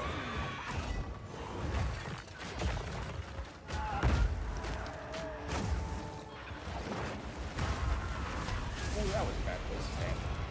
But apparently I killed you What a glorious when I wasn't looking at you, I think because I did use a war cry to set off the explosion.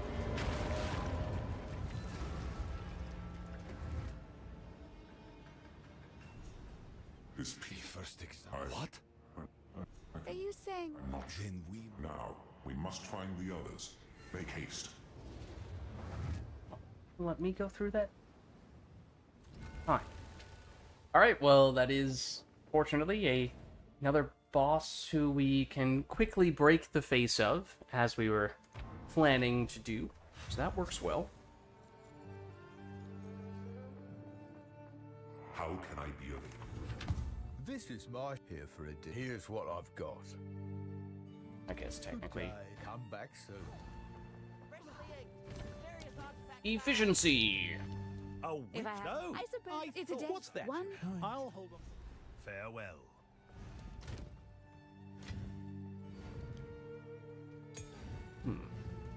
Hold on.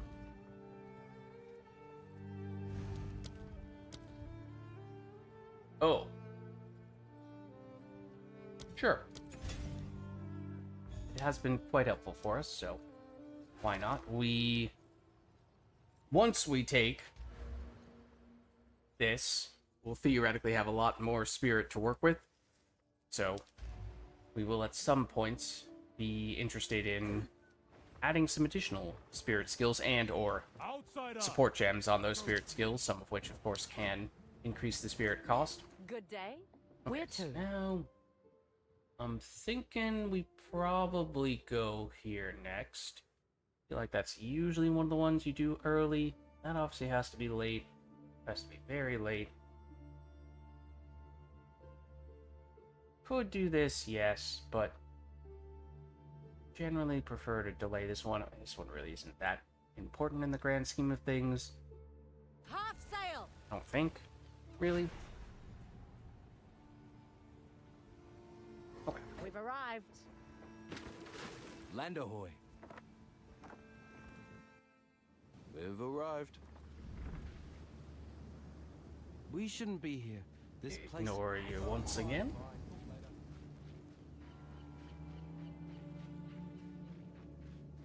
Oh, that's very clearly a dead end. As is... Oh, no, this is not. Too soon! You really need it? Probably not. I don't know that we benefit much from that at all, to be honest with you.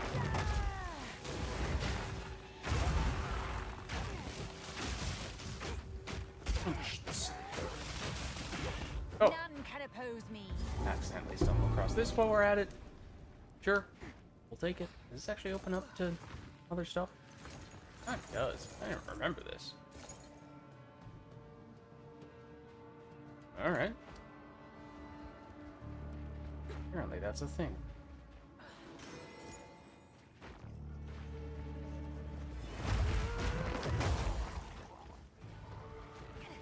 Yo.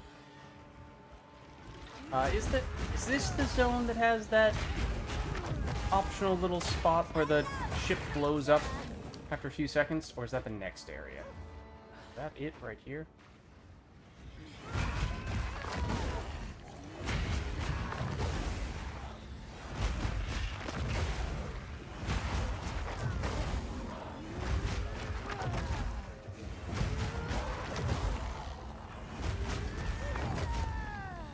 Is it? No, there's an optional boss right here.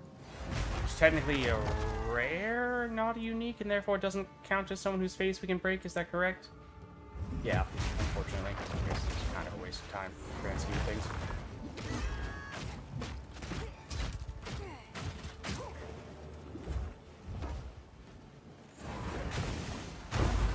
Oh. Well, that's nice.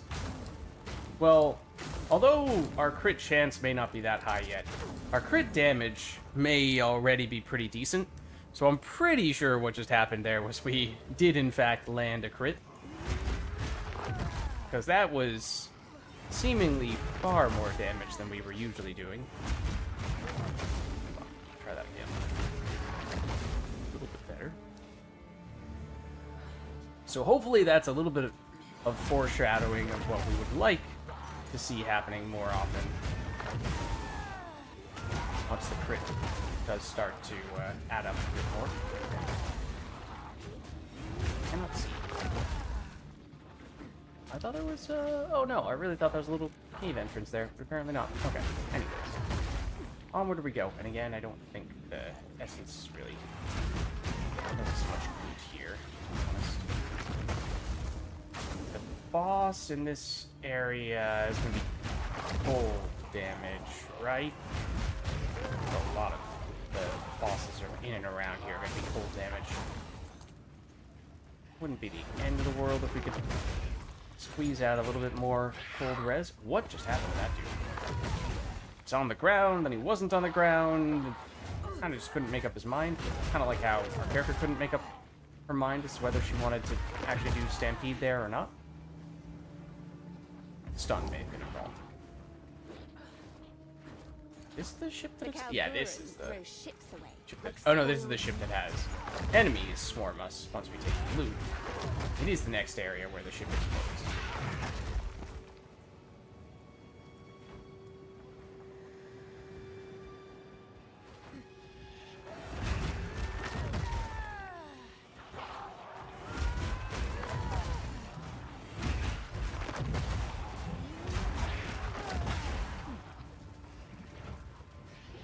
It's just a dead end. Oh, actually, it might not be.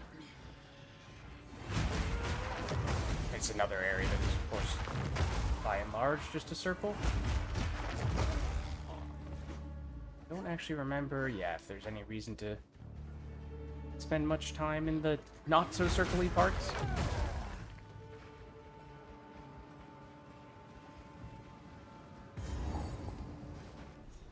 Like this?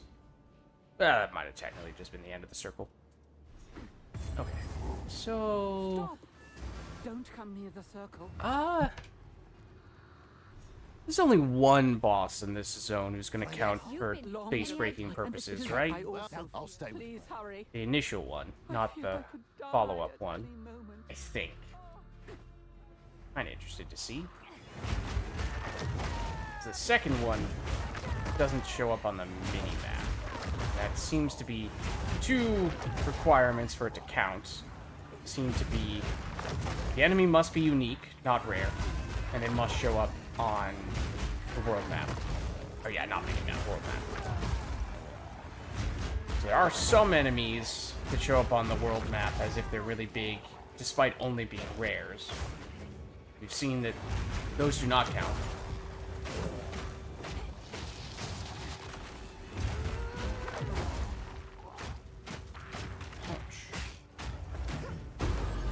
Oh, I did not realize that was going to be what gave us level, but sure. That was totally the plan all along. All along, yeah.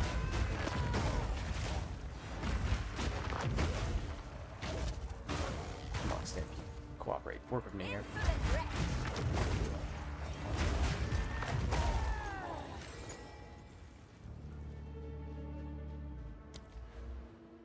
Okay, so let's see. We finished that cluster. Don't know that we are gonna take those guys there. And the crit chance we get from our energy shield is just from the energy shield, the base energy shield on our items, like this 204 here. That number is not increased by the 40% from melding, for example. At least I'm fairly sure that is the case. Oh, right, we were going over here. We definitely want this. Increase damage if you've dealt a crit in the past 8 seconds, which eventually, when we are more or less critting every single time we attack, that should more or less always mean we're getting that bonus damage, but as I was saying before, we aren't really there just yet.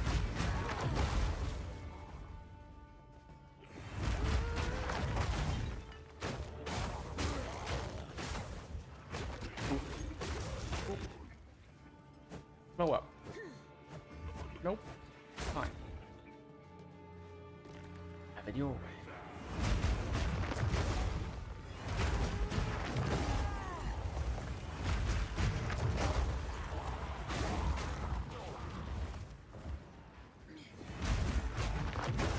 Yes, this is the spot that has that boat with a bunch of loot on it, for which you are timed. You're probably quickly approaching. Technically optional, of course. And in the grand scheme of things, I don't really know that that's going to be meaningful loot, given how this is not our first character of the league, but who knows?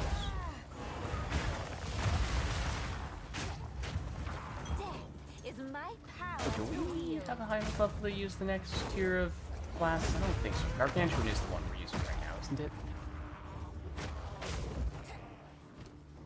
Yes. Saw that one drop, maybe wondered. Oh, so that blows up. The one I was trying to punch earlier doesn't. I see how it is.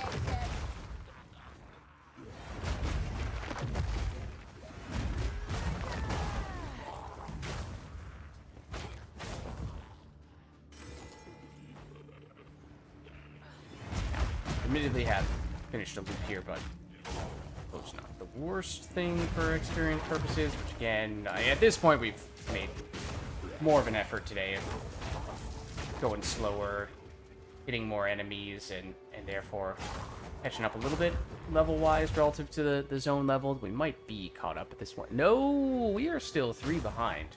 Okay. So, not a horrible idea to still farm up a little bit extra. I'm not expecting that, to be honest with you. I expect maybe -1, but possibly even caught up at this stage. Wouldn't have been surprised.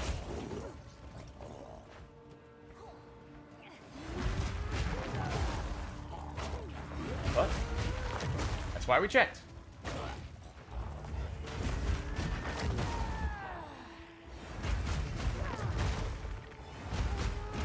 That's very much not where I wanted that to go.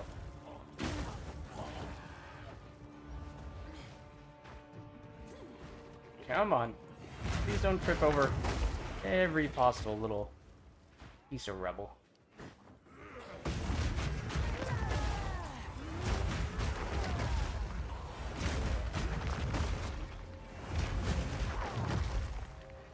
And so, not that I'm necessarily going to go out of my way to make sure we get to that exploding boat. It is kind of a cool concept. Strong box.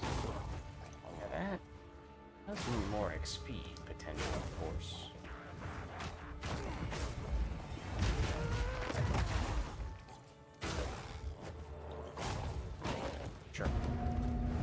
lightning storms. That's a bit unfortunate. Ooh, these guys are nasty. Yeah. And surprise, surprise, we did find ourselves immediately surrounded by resilient enemies. Not to mention because we're also in the same area where the Parisian remnant is.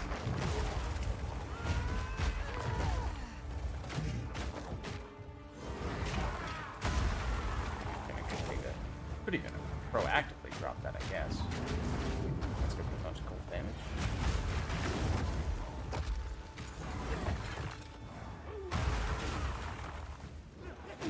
Too soon. Oh, hold on.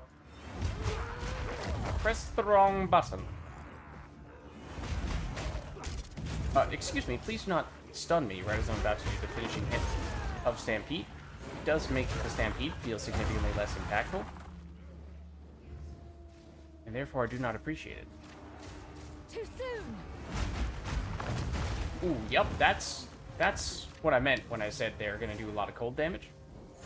Especially if they have bonus damage from a big nasty aura. What is it that sets off these explosions? Because I've tried to set off a few of them.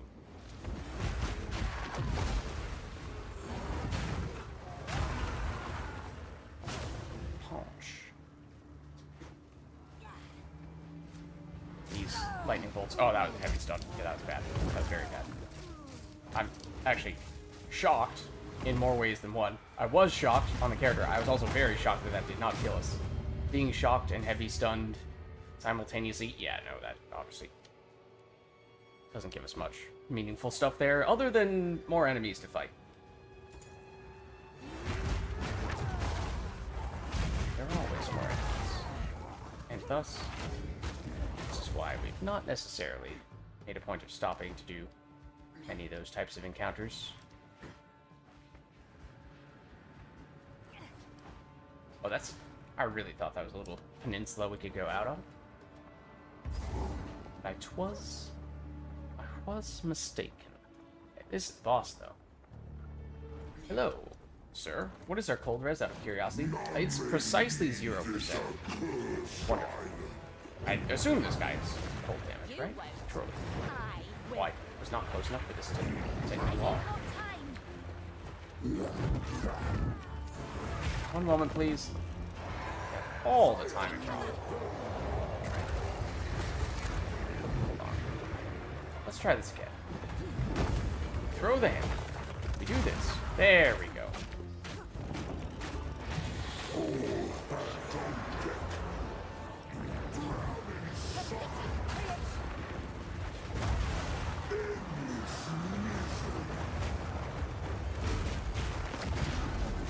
Get some stuff. Okay. Oh, come on. This. Oh. Somehow.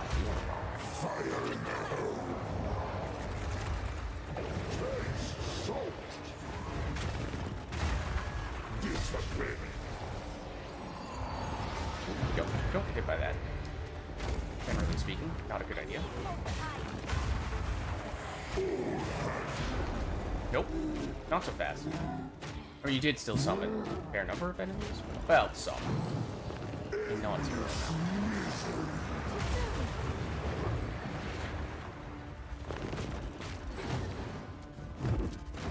Rude. You. There we go. Okay. So... just double check.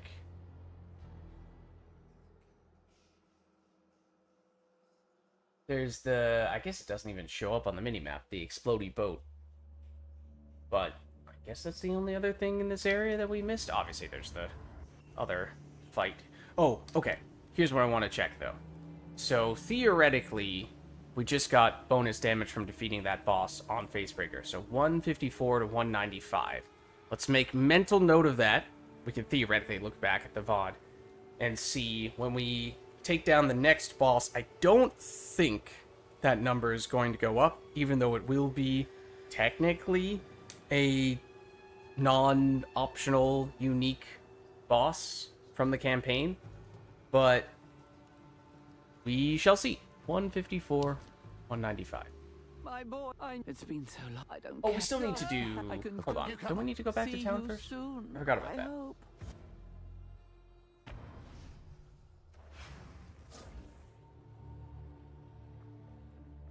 Free up. There we go. So we need these. That makes 2 survive.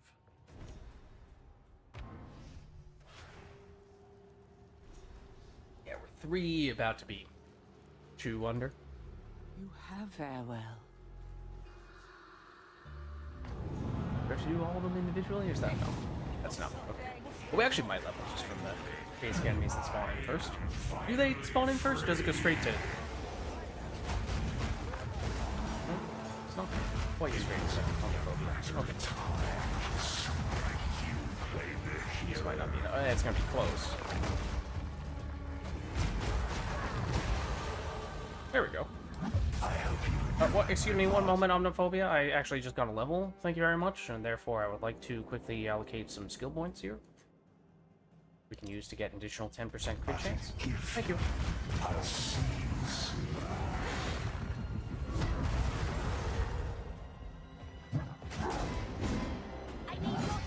Oh, okay. I'm sorry. Oh, dear. I keep on pressing buttons for skills that are still on. Yeah, that's my bad.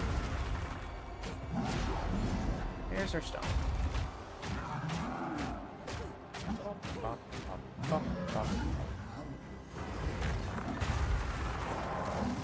Please don't do that.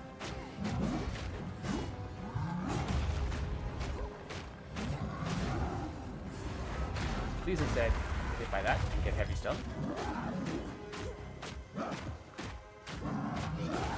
There we go. I have to hand it to them. That was good. Yeah, number did not go up. Anticipated that would be the case, but there's our confirmation. We did get it from the previous, more official, planned, transparently on the mini-map boss, but not that guy. Okay, so then... This is... It's 2 Jin. It gives us the reward for this, right? As promised. Oh, and it's some passive points. Okay, great. 13. I'm pretty sure we aren't high enough level for that. Yeah. That just speaks to how underleveled we are right now. Okay, so. Couple more points. Do we intend on taking that? I'm not sure that we do. Oh, we do. Oh, right, because there's more crit behind it. Okay, fair enough. Yeah, I guess we'll go that route then.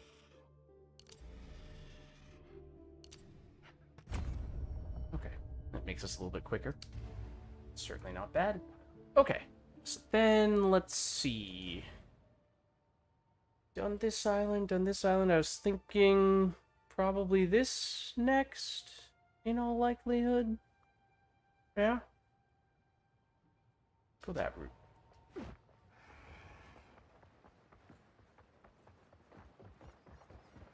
Ah! This must be the foolish buckaroo. Get over here. Yes?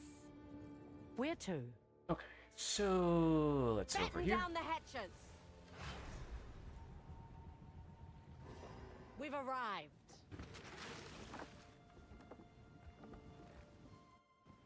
We made it. Ooh. Sorry to subtly take a little drink of water and then, in doing so, bashed my hand against the table there, and it was anything but so. Okay. So, let's see. For this one, there's another map piece, right? So if we care about that, we could kind of make a point of picking that up, although again, I'm not really sure how impactful that is. Otherwise, there's the boss. Is this boss technically required? I don't even know what it is, come to think of it.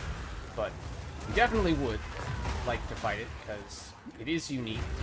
But it should count as another potential face to be broken. Another course to serve me. In this area, I feel like the individual enemies probably aren't worth that much experience because they're kind of small, but I feel like just by sheer quantity, it seems like this would be a good XP zone. funny little beasts with big ambitions. What are they digging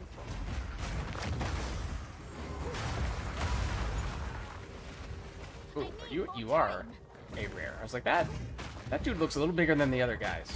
Am I just making that up? No, I was not.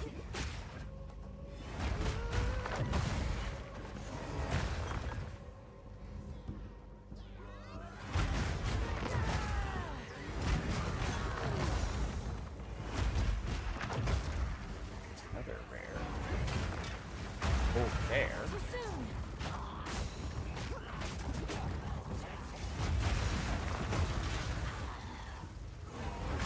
I guess it is possible to have our hammer detonate a couple times. One from the war cry, and then I think Stampede can have it detonate as well. I think we've seen that happen on a couple of occasions, not necessarily pre-planned, but kind of more in that happy accident side of things. This looks too sophisticated for kinfolk. I don't remember what that is. Oh, a guaranteed lesser jeweler's orb. Also, our retinas being burned out.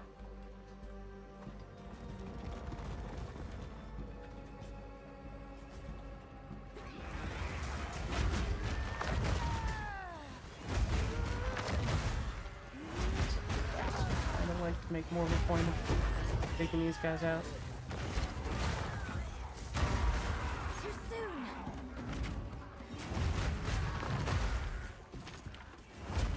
But probably. Oh, okay.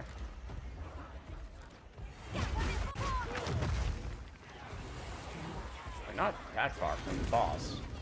We're right next to the boss. Wait, are we? Or is this actually the optional blue pack area? Might be the optional blue pack area, actually. Those whirlwinds can absolutely shred us, make no mistake, especially when there are that many of them. Wow.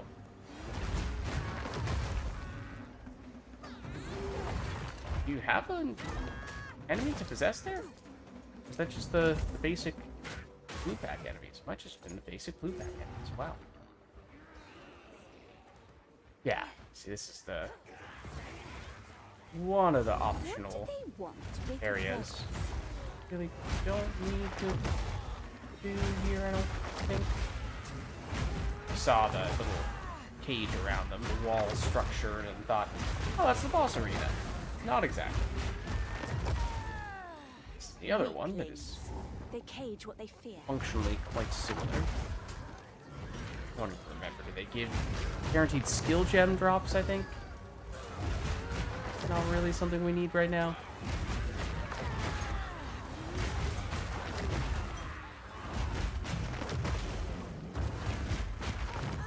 Alright, excuse me. Don't stagger me out of that. I'll stagger you. Oh. Actually, you can do whatever you want.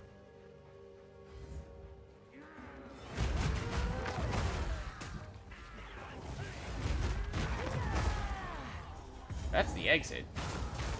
That's not what I'm looking for, though.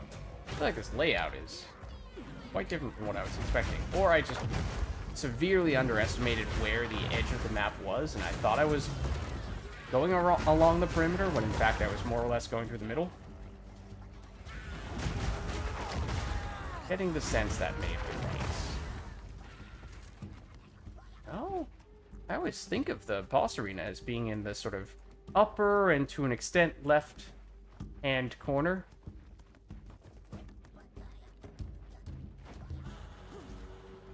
Instead, that's where the exit is. Is the boss arena?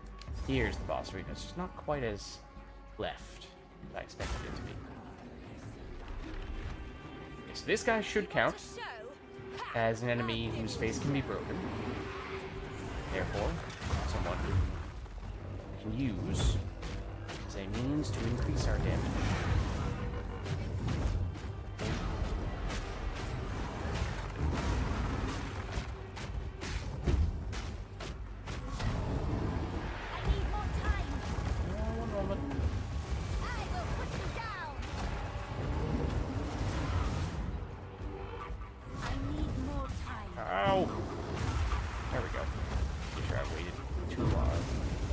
not in position.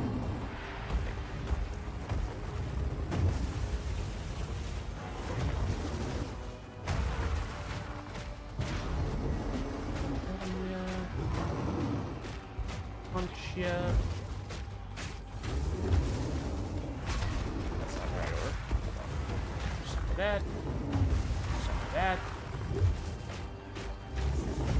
And yeah, chill. Run, little creatures, run! Gives us a plank rune? Sure.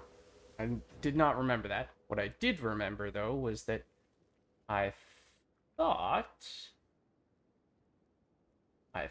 he counted as a boss here. No, he doesn't. Wow. I am surprised. I thought he was on the map. Apparently he's not on the map. Definitely unique, right? Admittedly, I wasn't even looking at that. I just took it for granted, but apparently I was wrong.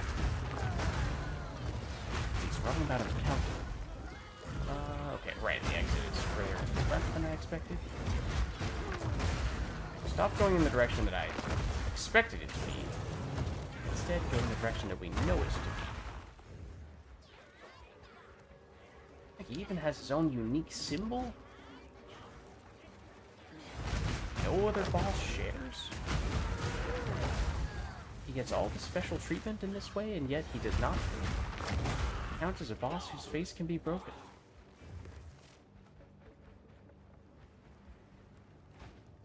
And for this I am quite disappointed, as it means there's less damage scaling potential for us. This heat, hot enough to strip flesh. Okay, so now this area absolutely has a boss that would count. It does have, what, the two bigger, rare golems, not unique, who definitely do not count for broken faces, and therefore they cannot increase Facebreaker's damage. They do drop guaranteed lightning and fire resistance rings that even sometimes, if not all the time, have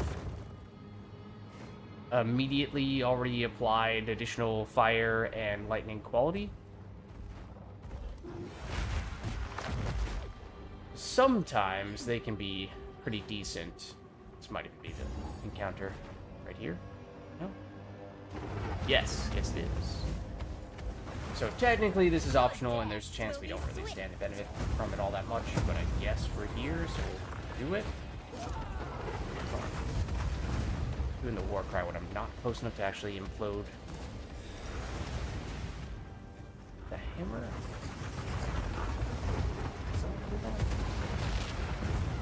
No, it's still not close enough.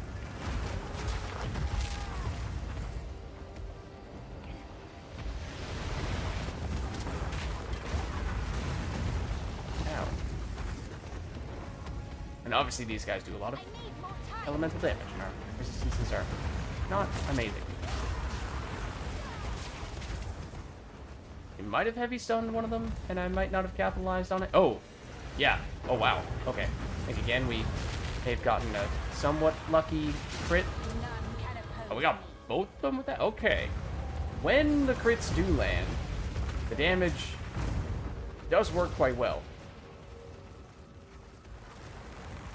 Sometimes those crits happen off screen, which makes it a little hard to gauge exactly how things are going, but is he glowing purple? I need more time. There we go. Does it? Don't they both explode? You're still up? Excuse me.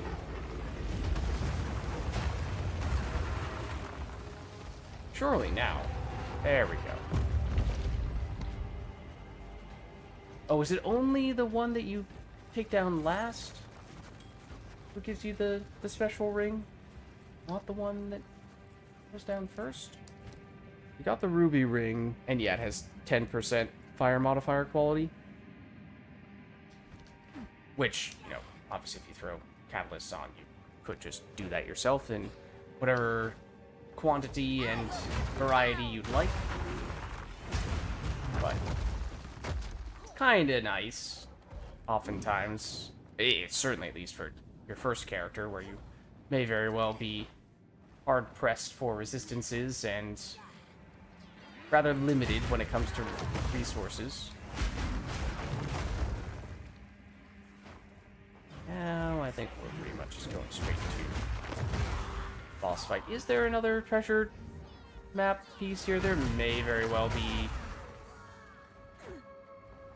But again, I don't really know that that matters to us all that much. Oh, that is dead end.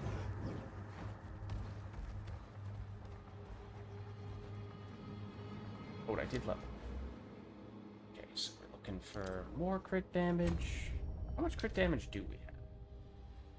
Theoretically.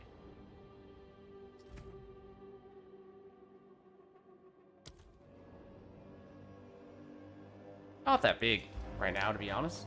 At least by our standards. I mean, if you combine that with our damage scaling from face breakers, then of course those more damage multipliers start to do what they do best and, well, multiply. So ultimately, that is something that we hope will become much more of a dynamic going forward. Okay, I like you getting stunned. I don't like you getting stunned off the map such that I can no longer hit you, though. That's not ideal. To be honest, I was not sure if I got heavy stunned there or not. This looks like, yeah, bonus area rather than boss. Oh, that's Heritage Shrine by the looks of it.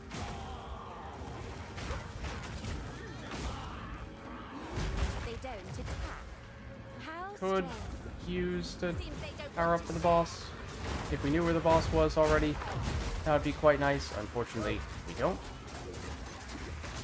Excuse me? What was that? I thought I was pressing a button that makes things happen, rather than one that was for a skill on cooldown, but could be wrong. Oh, that's dead.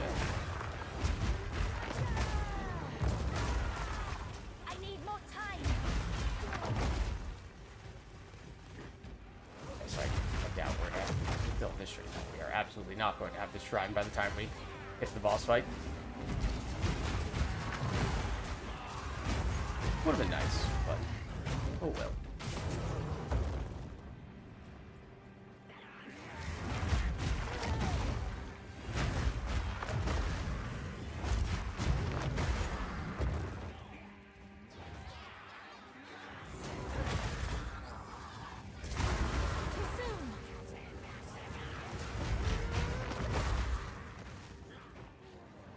Speaking of which, where is the boss? Or I would like to see him. Too soon.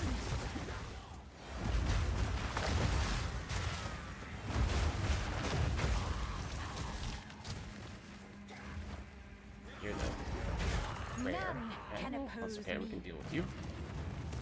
Oh, I didn't know you were there, but that's alright. Don't think we need to worry too much about that.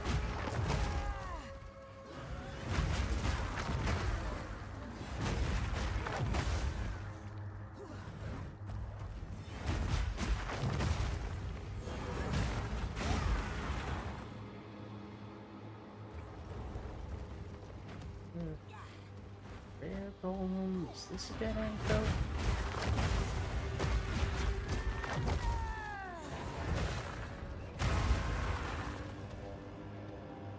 It's a loop. Oh, hold on. Might be in that little spot down there. No, that's just more golems. Off to the left. To be honest, that felt like a situation in which we could have been heavy stunned.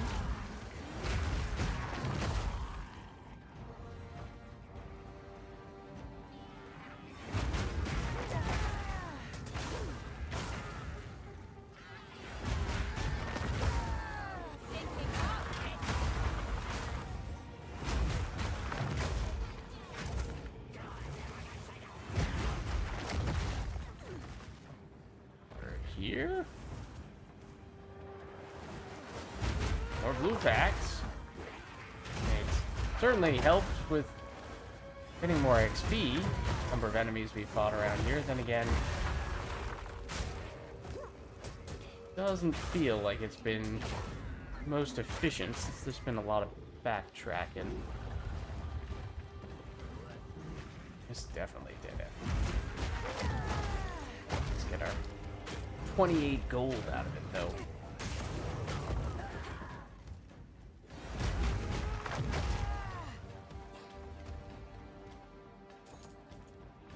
Feel like this boss is usually, bosses in general, usually up in the areas rather than down in the areas, just because camera angle wise, oh, that's heavy stuff for you.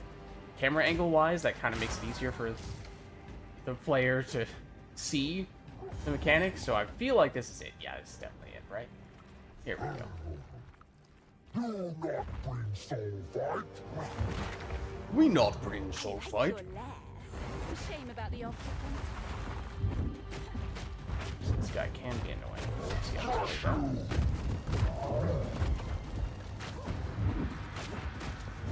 Stun him. That'd be quite helpful. I'm trying to punch him, however, he's moving around like this. That's easier said than done.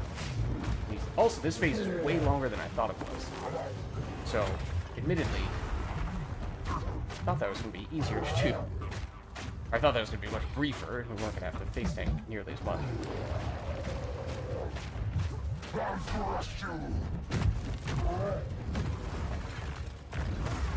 Be close enough to get hit by that? You might not.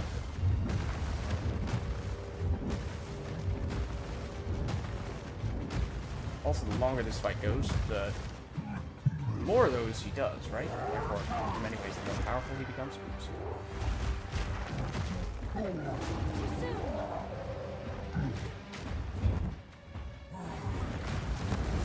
Please stop that. Ooh, yup. There's shock for you.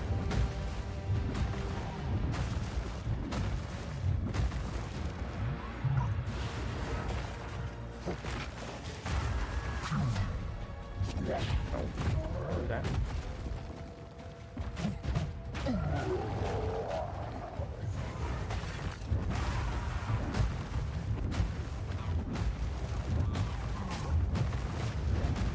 Theoretically, you are close to being stunned, which is why I'm trying to do this. There we go.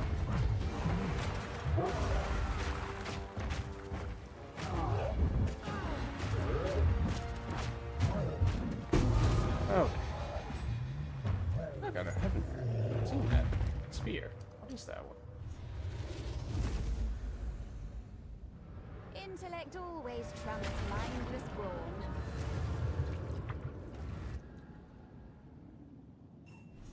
This Give me everything. Something very... Don't you must fight. look for the last piece. Okay.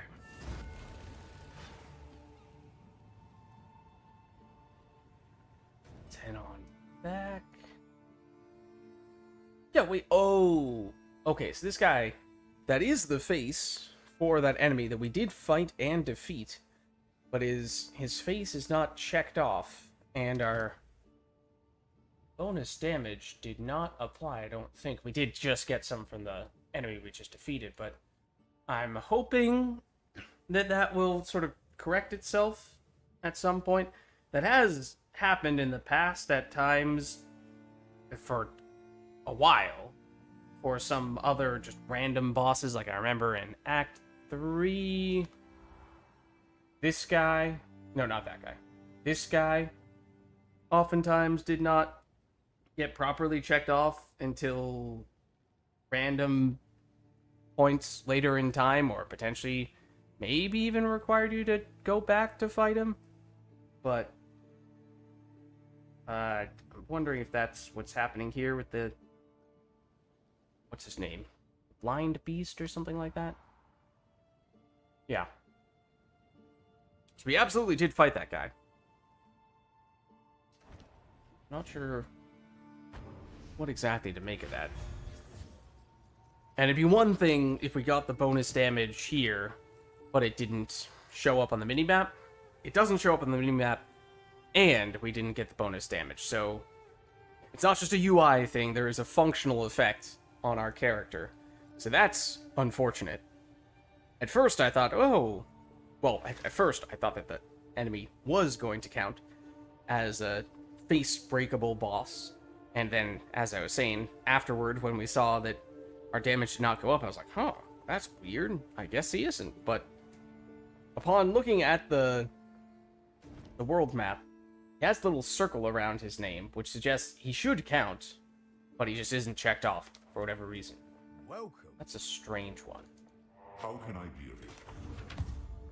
Okay, let's see. What is this? I don't remember this.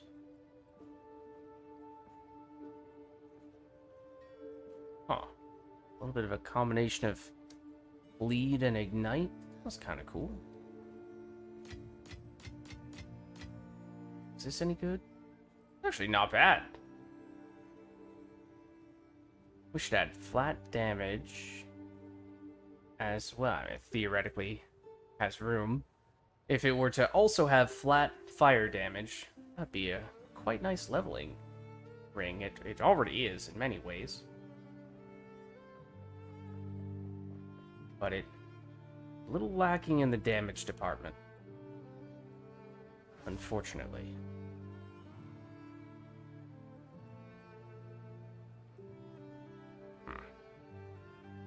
We could throw an X on it, but at that point it feels like, just buy something. I don't know, maybe. Throw it in for someone else. Okay. Let's see. So, where does that leave us? I would like to believe that we don't have to circle back to re-fight that boss, but admittedly, I'm not 100% sure. Speaking of circling back to fight bosses, we could circle back now to fight the guy from the Molten Vault, because we did not do that when we were first in the Act 3 area, so that is functionally facebreaker damage that we left on the table, metaphorically speaking. So we would benefit from doing that. And I would like to believe that we have enough damage now that certainly, at least after over-leveling him a bit, we would over-leveling our character relative to that boss, that we should be powerful enough that we do not need to be terribly concerned about what is the functional time limit on that fight. I mean, obviously, any additional boss that we fight and increase our facebreaker damage, we are in a little bit better shape then. But what even comes next? Is I'm blanking out. Oh, right. Okay, for a second I forgot what this island was all about. Okay. Yeah, this actually, even in the first zone, this would have a boss who theoretically should have a breakable face and therefore could increase our damage on facebreakers, but that is dependent upon it registering properly, which is apparently a factor, which I'm not thrilled about. Raise the sails! It's 49, and we're what? Want to make sure we're not further lagging behind. Okay, we're 47. 47 in a bit. Actually catching up a little bit relative to the zone level, which probably does make sense, because we had one or two zones where we ended up fighting a bunch of basic enemies along the way.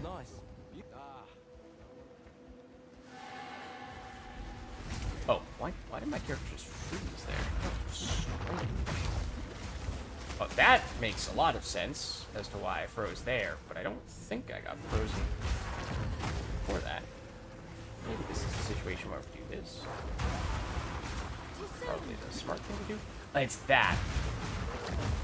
You cannot walk over this. I was walking straight into it. This right here.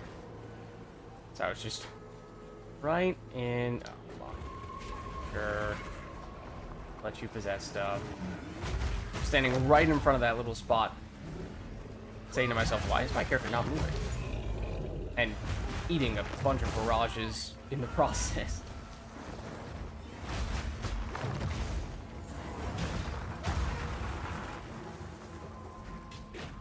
Excuse me, sir. Thank you.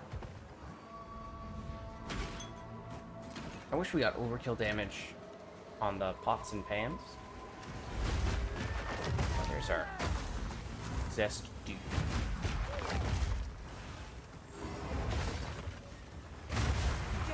And down he goes.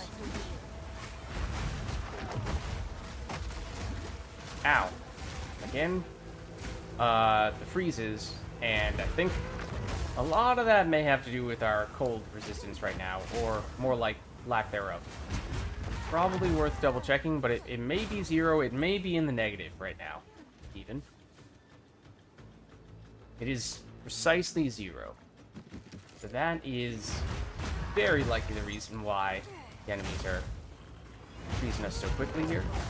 Remember, it's not just getting crit anymore, it's the freeze buildup. See there.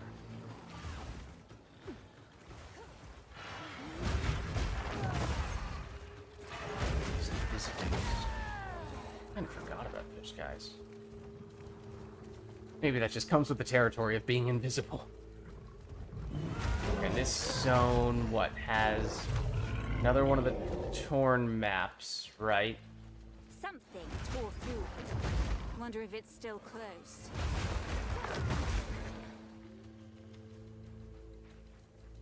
And it does have an optional boss, but as I was saying, that's one of the ones that does make sense for us to fight.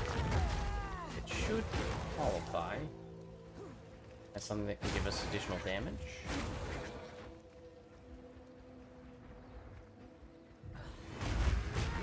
Man, every enemy in this zone is camouflage in some form, right? Or otherwise discreet. Like those guys, the elephant tortoises, they do blend in / spawn in on the edge of the tree line and then ambush you. These guys start semi-underground like that. You can potentially see them, of course, but it does require a little more focus. And then there's the straight-up invisible dudes. Too soon.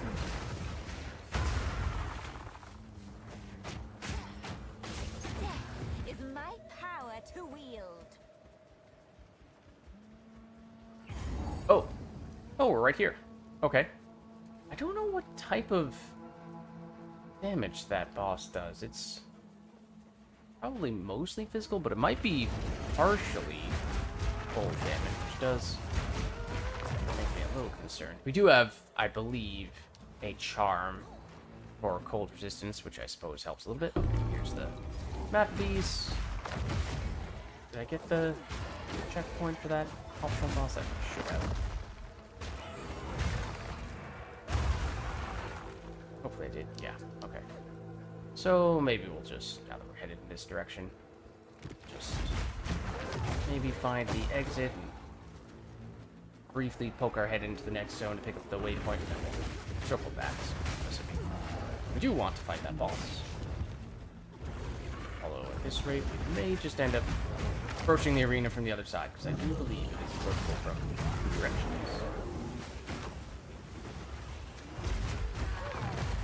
I did appreciate when we were in the middle area how that did not lead to us running into these cold damage dudes. We weren't constantly getting frozen. And I kind of liked that, you know? Alright, let's head in here. Whatever that belongs to, at least it's down there.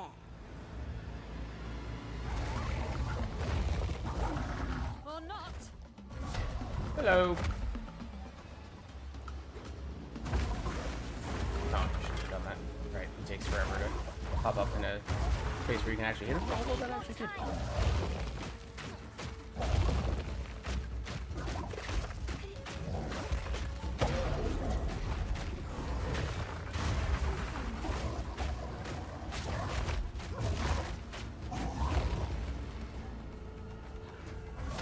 No, don't do that.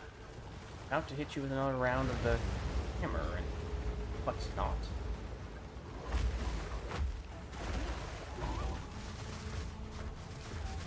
I remember, yeah, that the fishies can do a ton of damage.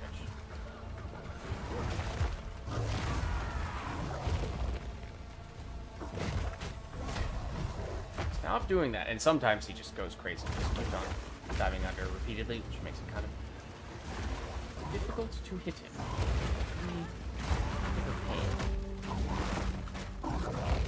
Unless you get stunned again. I need more time. Oh, come on.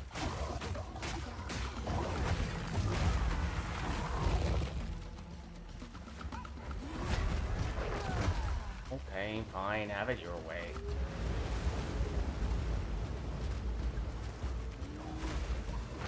You up? Maybe? Yes.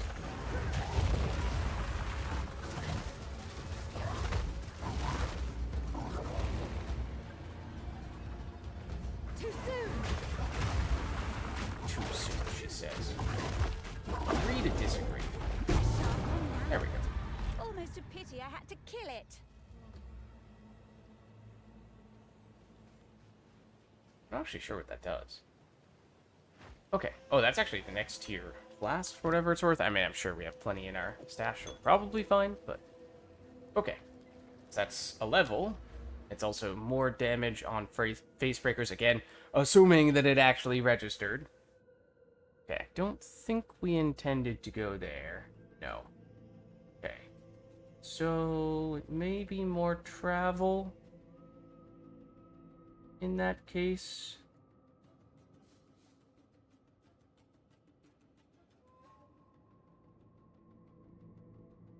Do I head up for that cluster? Should be close to, right? Yeah. Okay. Now, how do we get out of here? I think it's gonna be up this way.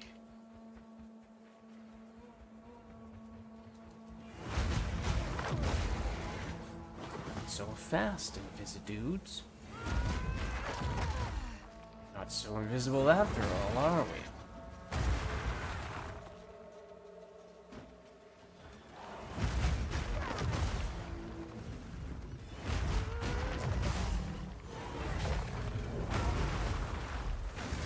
Oh, there is also the big crab, who's a rare optional enemy who we might be about to approach here.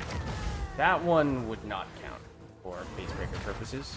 That dude's face cannot be broken. So, feeling we're about to stumble across that guy.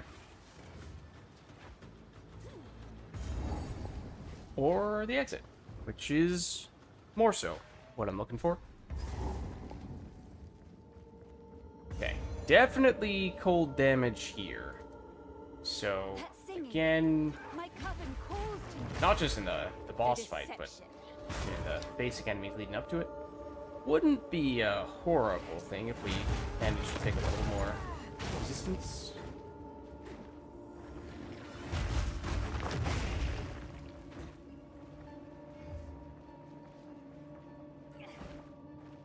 That's very much dead end. Here, there's what? There's a pearl spot. Potentially gets you a good amulet. It's a good leveling amulet. However, we have a very important unique amulet that we are using already. So that's probably not going to be impactful for us for that reason. But obviously, again, if we stumble across it, then sure, we'll do it, but it's probably not critical importance. Then there's the other area where there's just generally a lot of loot. Which, again, what with this not being our first character, we're not in desperate need to get more of that stuff. So, it's probably not terribly important either.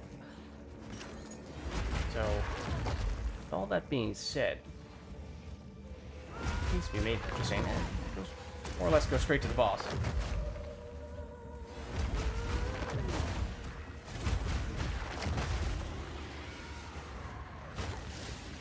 And again, attacks here.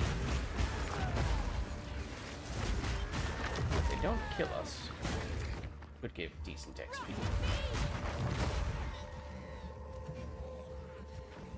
It's gonna be what,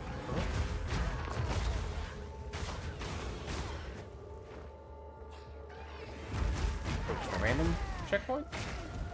No, it's the burrow. Treacherous little mollusk. Well, first you fight the enemies, and then you get the burrow.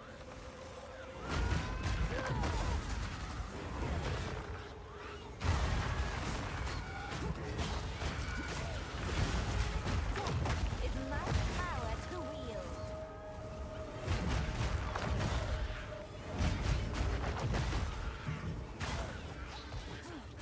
They're still spawning.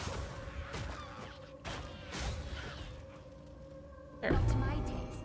But Rob So, may want it's a it. quest item, but you give it to the shopkeeper. They give you a base amulet that is otherwise not possible to get. I have wondered, though, I've speculated, if there are potentially some clever ways to craft your way into actually getting a stronger version of that base. Because the implicit is really good. I think the implicit is all resistances, if I remember correctly. But it's functionally item level locked to, I forget what the maximum is, to probably like 50, which means you can never roll top tier stats on it. There might be a workaround or two for that, though. I haven't tried going that route, but there's a chance that it might be worth testing out a little bit, because if you could get a very high item level version of that item, then suddenly it doesn't really have the same downside anymore.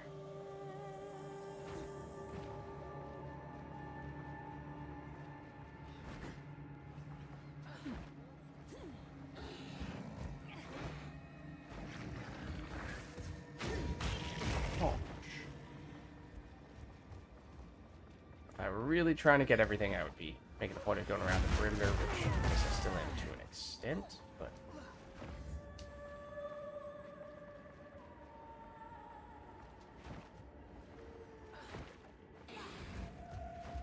Ooh. Stuck on the rubble. Okay, well, we finished the loop, which did not include the... I didn't go far enough in to see the boss arena. I didn't go far enough out to see some of the other bonus stuffs. So, an unfortunate in-between.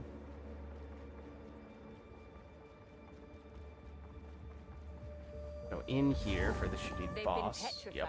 You there! Wish I Save knew me how from to do this that. seductive fiend, will you? Have you come This, to again, join could be really my nasty with beloved? 0% cold res, You will. but we will see. I will Do a rip few. my sister's voices from your throat. But that's potentially going to get used up very quickly. Did not do as much damage as I wanted it to. You get stunned very quickly, which is very nice. You also don't have much health. I also greatly appreciate. That's more damage than I thought we were allowed to do in the first phase. Correction, do you face at the start? Bottom? Yeah. You will see.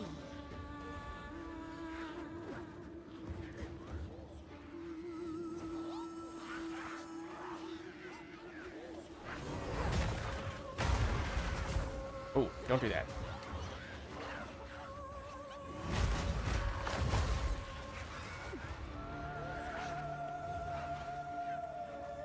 Don't go too fast, you know? I started to do for a second there.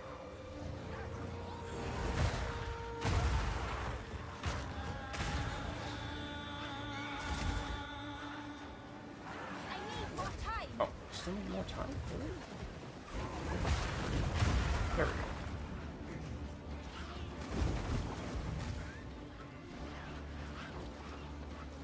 There you are. Ooh, that's not good. Don't do that. Or that. Okay, that freeze will probably... Oh, I'm surprised it didn't kill us, to be honest. Again, this is us playing with fire, and by playing with fire, I mean playing with cold. Where'd you go? There you are.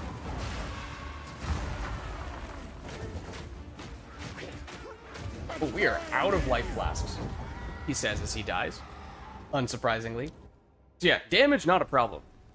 Lack of cold resin also, just generally not paying very close attention at the end there. You there! That's the Save bigger me problem. from this seductive fiend, will you? So, very doable with My beloved. more mindful You. execution there.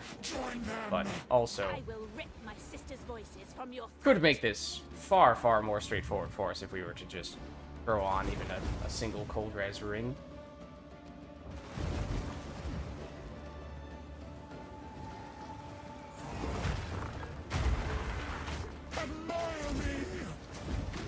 Yeah, like that, for example. Stand in those, take a bunch of damage in the process. I deliberately did not flask so that we could waste as many of them as quickly, but probably did that a few too many times last go round. Add it up.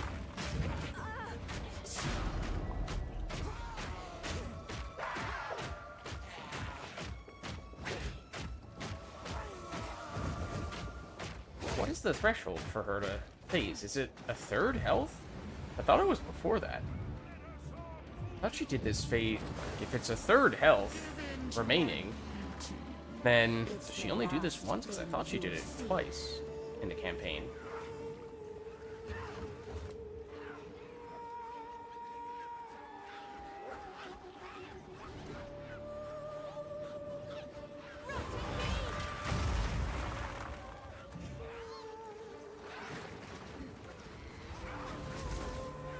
I need more time.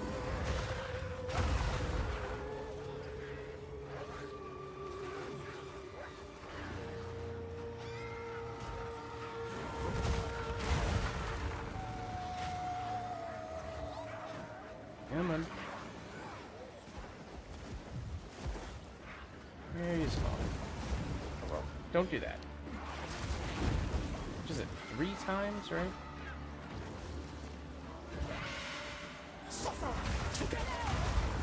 Okay, that freeze while I'm standing on top of that is just instant automatic death. Absolutely nothing you can do about it other than have some way to remove freeze with a charm or actually have cold resistance. So, I mean, that was basically perfect execution until we had multiple cold damage skills immediately spawn directly on top of us.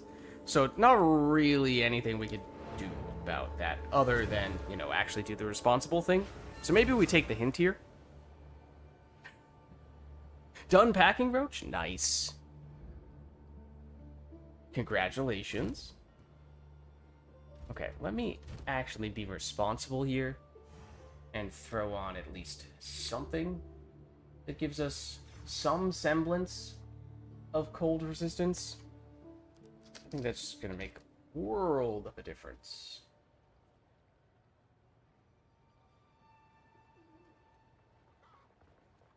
Could be you, although that's actually only 24%, which I don't love. This is the base amulet we will get by doing this. Only had 2 boxes packed when we got home from work yesterday. That sounds like you've done quite a lot then. Okay, this is a lot more cold res. That's probably of greater interest. As does this.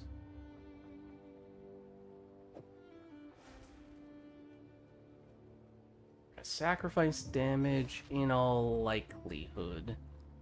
I think that's a sacrifice we're going to have to be willing to make. Yeah. We already have far more cold res. In this case, maybe that's enough. Could also throw on, I imagine we must have a freeze immunity. One of these guys, which would have saved us on that occasion just then. Maybe we do that. Okay. This is the responsible thing to do. 3 hours of packing yesterday, 5 hours packing today, 31 boxes later.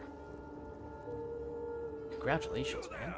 Save me from this seductive fiend. When is the move itself? When do you actually My beloved. hit the road?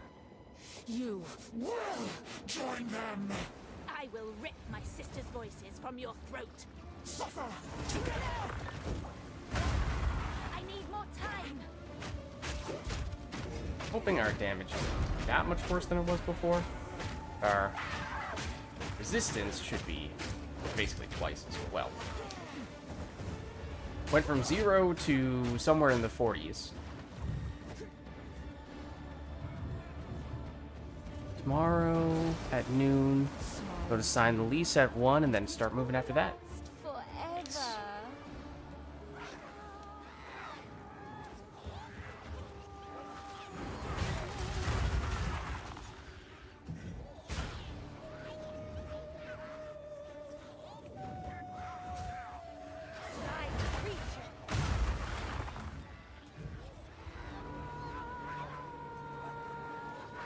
I need more time.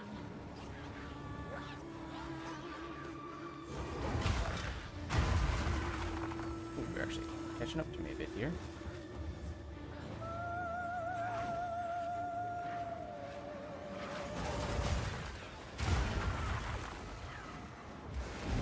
Should be out now. Get out of it! You'll drown!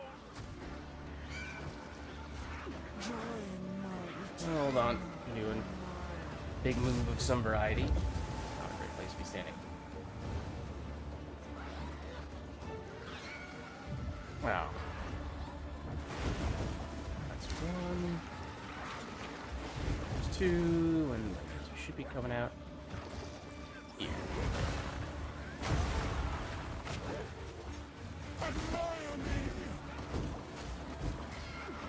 Okay, trying not to get caught standing in those things, rather than just face taking her at this stage, which is what I did before, and to limited success. Trying to wait until we get the hammer throw back off cooldown and then just throw it at her. That. So good. Admire me! I need more time. Please come off cooldown. There we go. Stun. Don't let those little water bubbles hit us and kill us, because they can. That would have been... I can see a world in which that happens, but there we go. So yes, turns out, put at least some cold resistance on against the boss who does exclusively cold damage all over the place, and it makes a difference. Well, They let from there. Be brave out there. Okay, so that should help. Now we have a little bit more damage to work with. Only about 15 minutes away from where you're currently living, so not a long trip. I was going to say, it sounded like just based on how you were saying you were going to work, and then you were signing the lease. It sounded as though things weren't that far away.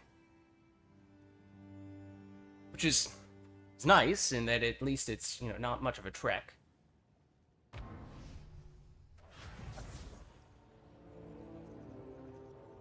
Not to mention, not just for the amount of time it takes, but also because depending on just how much stuff you have to load in, and it sounds like from what you're saying, 31 boxes, it is a fair bit.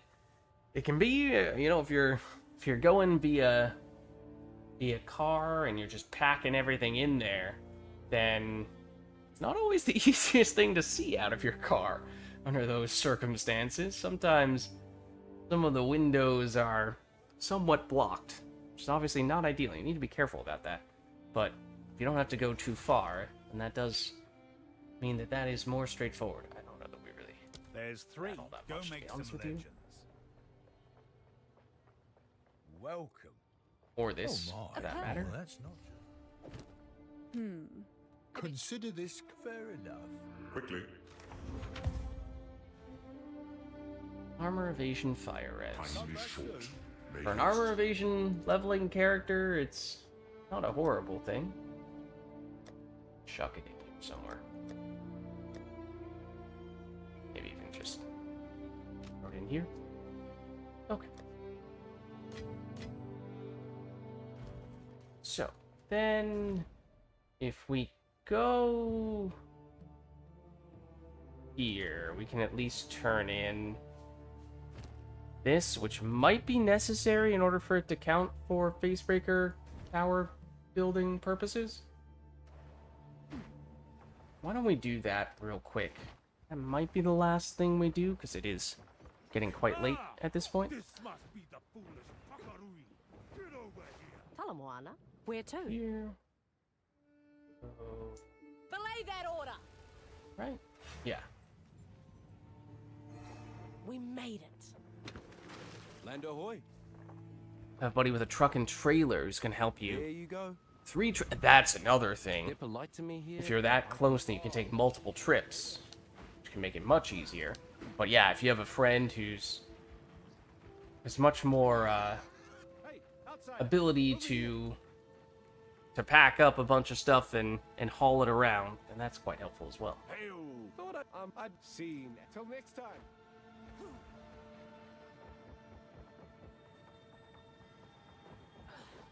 Wait, is that a cure?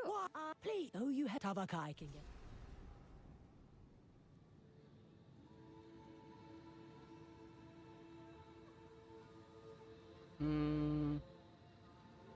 What these do we want, actually?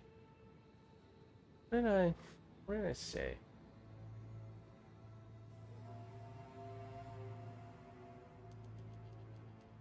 Really?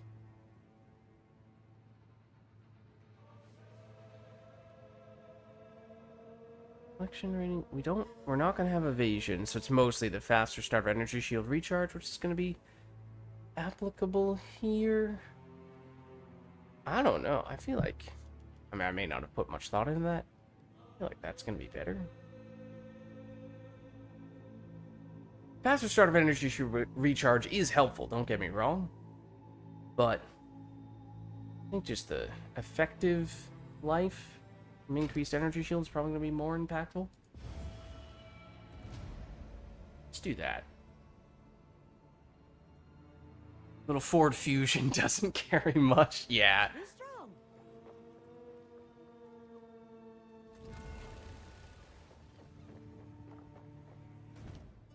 Yeah, but it sounds like you have a good plan.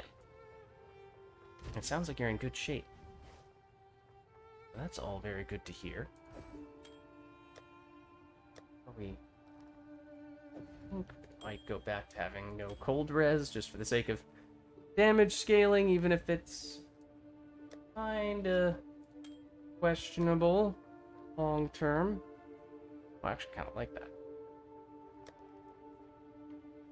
This item, not questionable cold res, to clarify.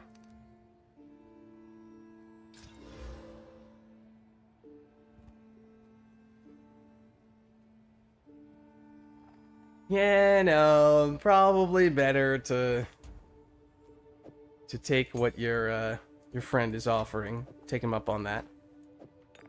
We do close eventually, though. Okay.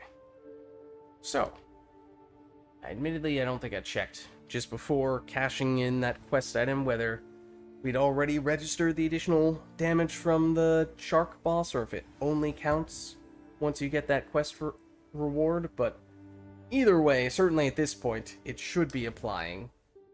Unfortunately, this one didn't, for whatever reason. I don't know, maybe I'll log in tomorrow and it'll be checked off magically. If not, then I might just circle back and make a point of making sure that it is down. But otherwise, we're actually made pretty quick progress through Act 4. I always have found in the past that I'm significantly slower in Act 4 because I'm just not as familiar with it. But felt like we made decent time there today, and we're what? Half-ish way? Maybe even more than halfway. Well, we haven't done prison yet, so yeah, probably about halfway through the act. And that we got through about, or a little less than half of Act 3. But overall, roughly about an act worth of progress today, which, you know, can't complain too much about that. And we got up to, what, level 48, which does mean, for gearing purposes, it's a little bit, we're still not high enough to be using much, if any, of our truly endgame gear, other than probably Astramentis. Well, yes, Astramentis, but that's, I think it does make it easier for us, though, to get some half-decent intermediary leveling gear, like this chest plate. well, actually, the chestplate, technically, we are now high enough level to get the end game item. We just need to actually purchase it and find the right one for us. Potentially throw some divines at it. So I'll be taking a closer look at some of that stuff over the course of this week. Oh, and obviously Facebreakers. Yes, this is the end game weapon, if you will, as well. Though technically this is the Runeforged version. It's corrupted, so I don't believe we can make it Runeforged. So if we were being really picky, maybe we would try to get a Runeforged version that's as well rolled as this one, but that's maybe not strictly necessary. So yeah, I'll see if I can find a nice new chestplate for us that is actually usable all the way through end game as our preferred chestplate. Maybe now a little more feasible to get decent intermediary rings as well, because we're a little bit before we can throw on our preferred end game rings.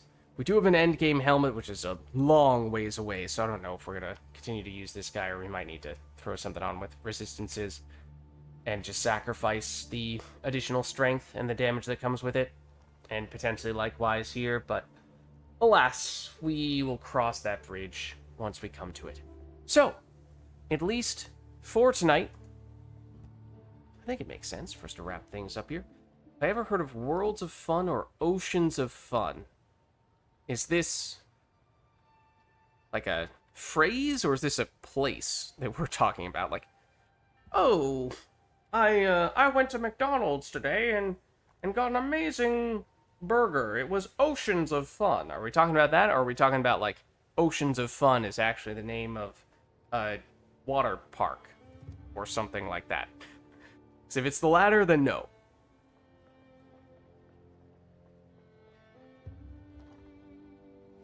If it's the former, then I guess?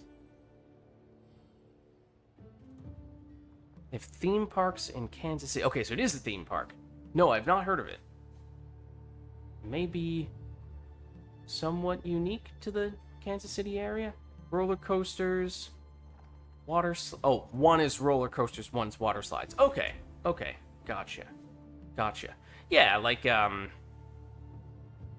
we don't have any, I don't think we have any of those around here, but what are the more common ones? Like Six Flags? I think, is it still called Six Flags? Does Six Flags still exist, or has that gone out of business?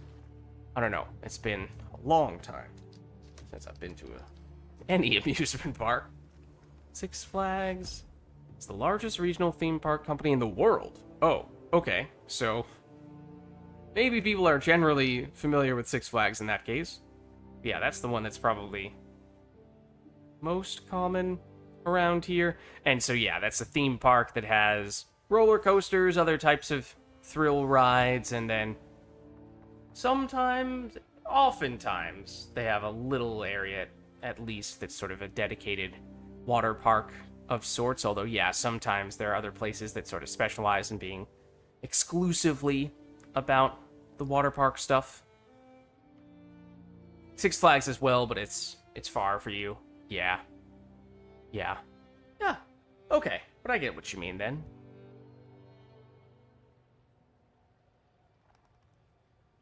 Are you an avid theme park enthusiast yourself?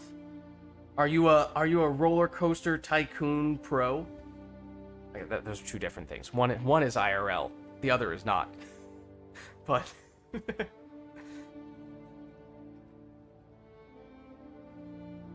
yeah, that was what it was. Zoo Tycoon was the big one, at least I think it was the big one. It's the one that I played by far more than anything else, but I think Roller Coaster Tycoon was by the same developers and might have come out soon thereafter, or maybe around the same time. Used to get a season pass every year. Okay, sounds like you are a big enthusiast in that case. Nice. Ooh, as I scrape my glasses against the microphone. Well, anyways, good luck with the move, Roach. Hope all goes well, and sounds like, as I was saying, you have a good plan there, so I'm sure you have it all handled just fine, and it'll go smoothly. But alas, it is, and I'll knock on wood for you. There you go. but hopefully not loud enough that my neighbors just woke up at 12 a.m. But alas, it is 12 a.m., so I do need very much to go to bed now and call it here. But thank you all for stopping by. This was, of course, our Path of Exile 2 stream. As for our streaming schedule, we are generally doing Path of Exile 2 on Thursday nights, but what with it being a work night, that does mean that sometimes we do probably need to move it around a little bit, so it's a little bit subject to change at times, but call it Thursday night. Then Fridays, we're doing Mass Effect Andromeda multiplayer. Saturdays, we're doing Mass Effect 3 multiplayer. And then Sundays, we're doing Pyre multiplayer. Then, let's see. If you liked the stream, of course, you can hit the like button to support the stream. You can also hit the subscribe button to more easily stay up to date on the things that we're doing around here. But actually, the best way to do that is by joining my Discord, which you can do by clicking on that link right there. But that's going to be it for me for tonight. So thank you all for watching. Hope you enjoyed the stream. I'll catch you next time.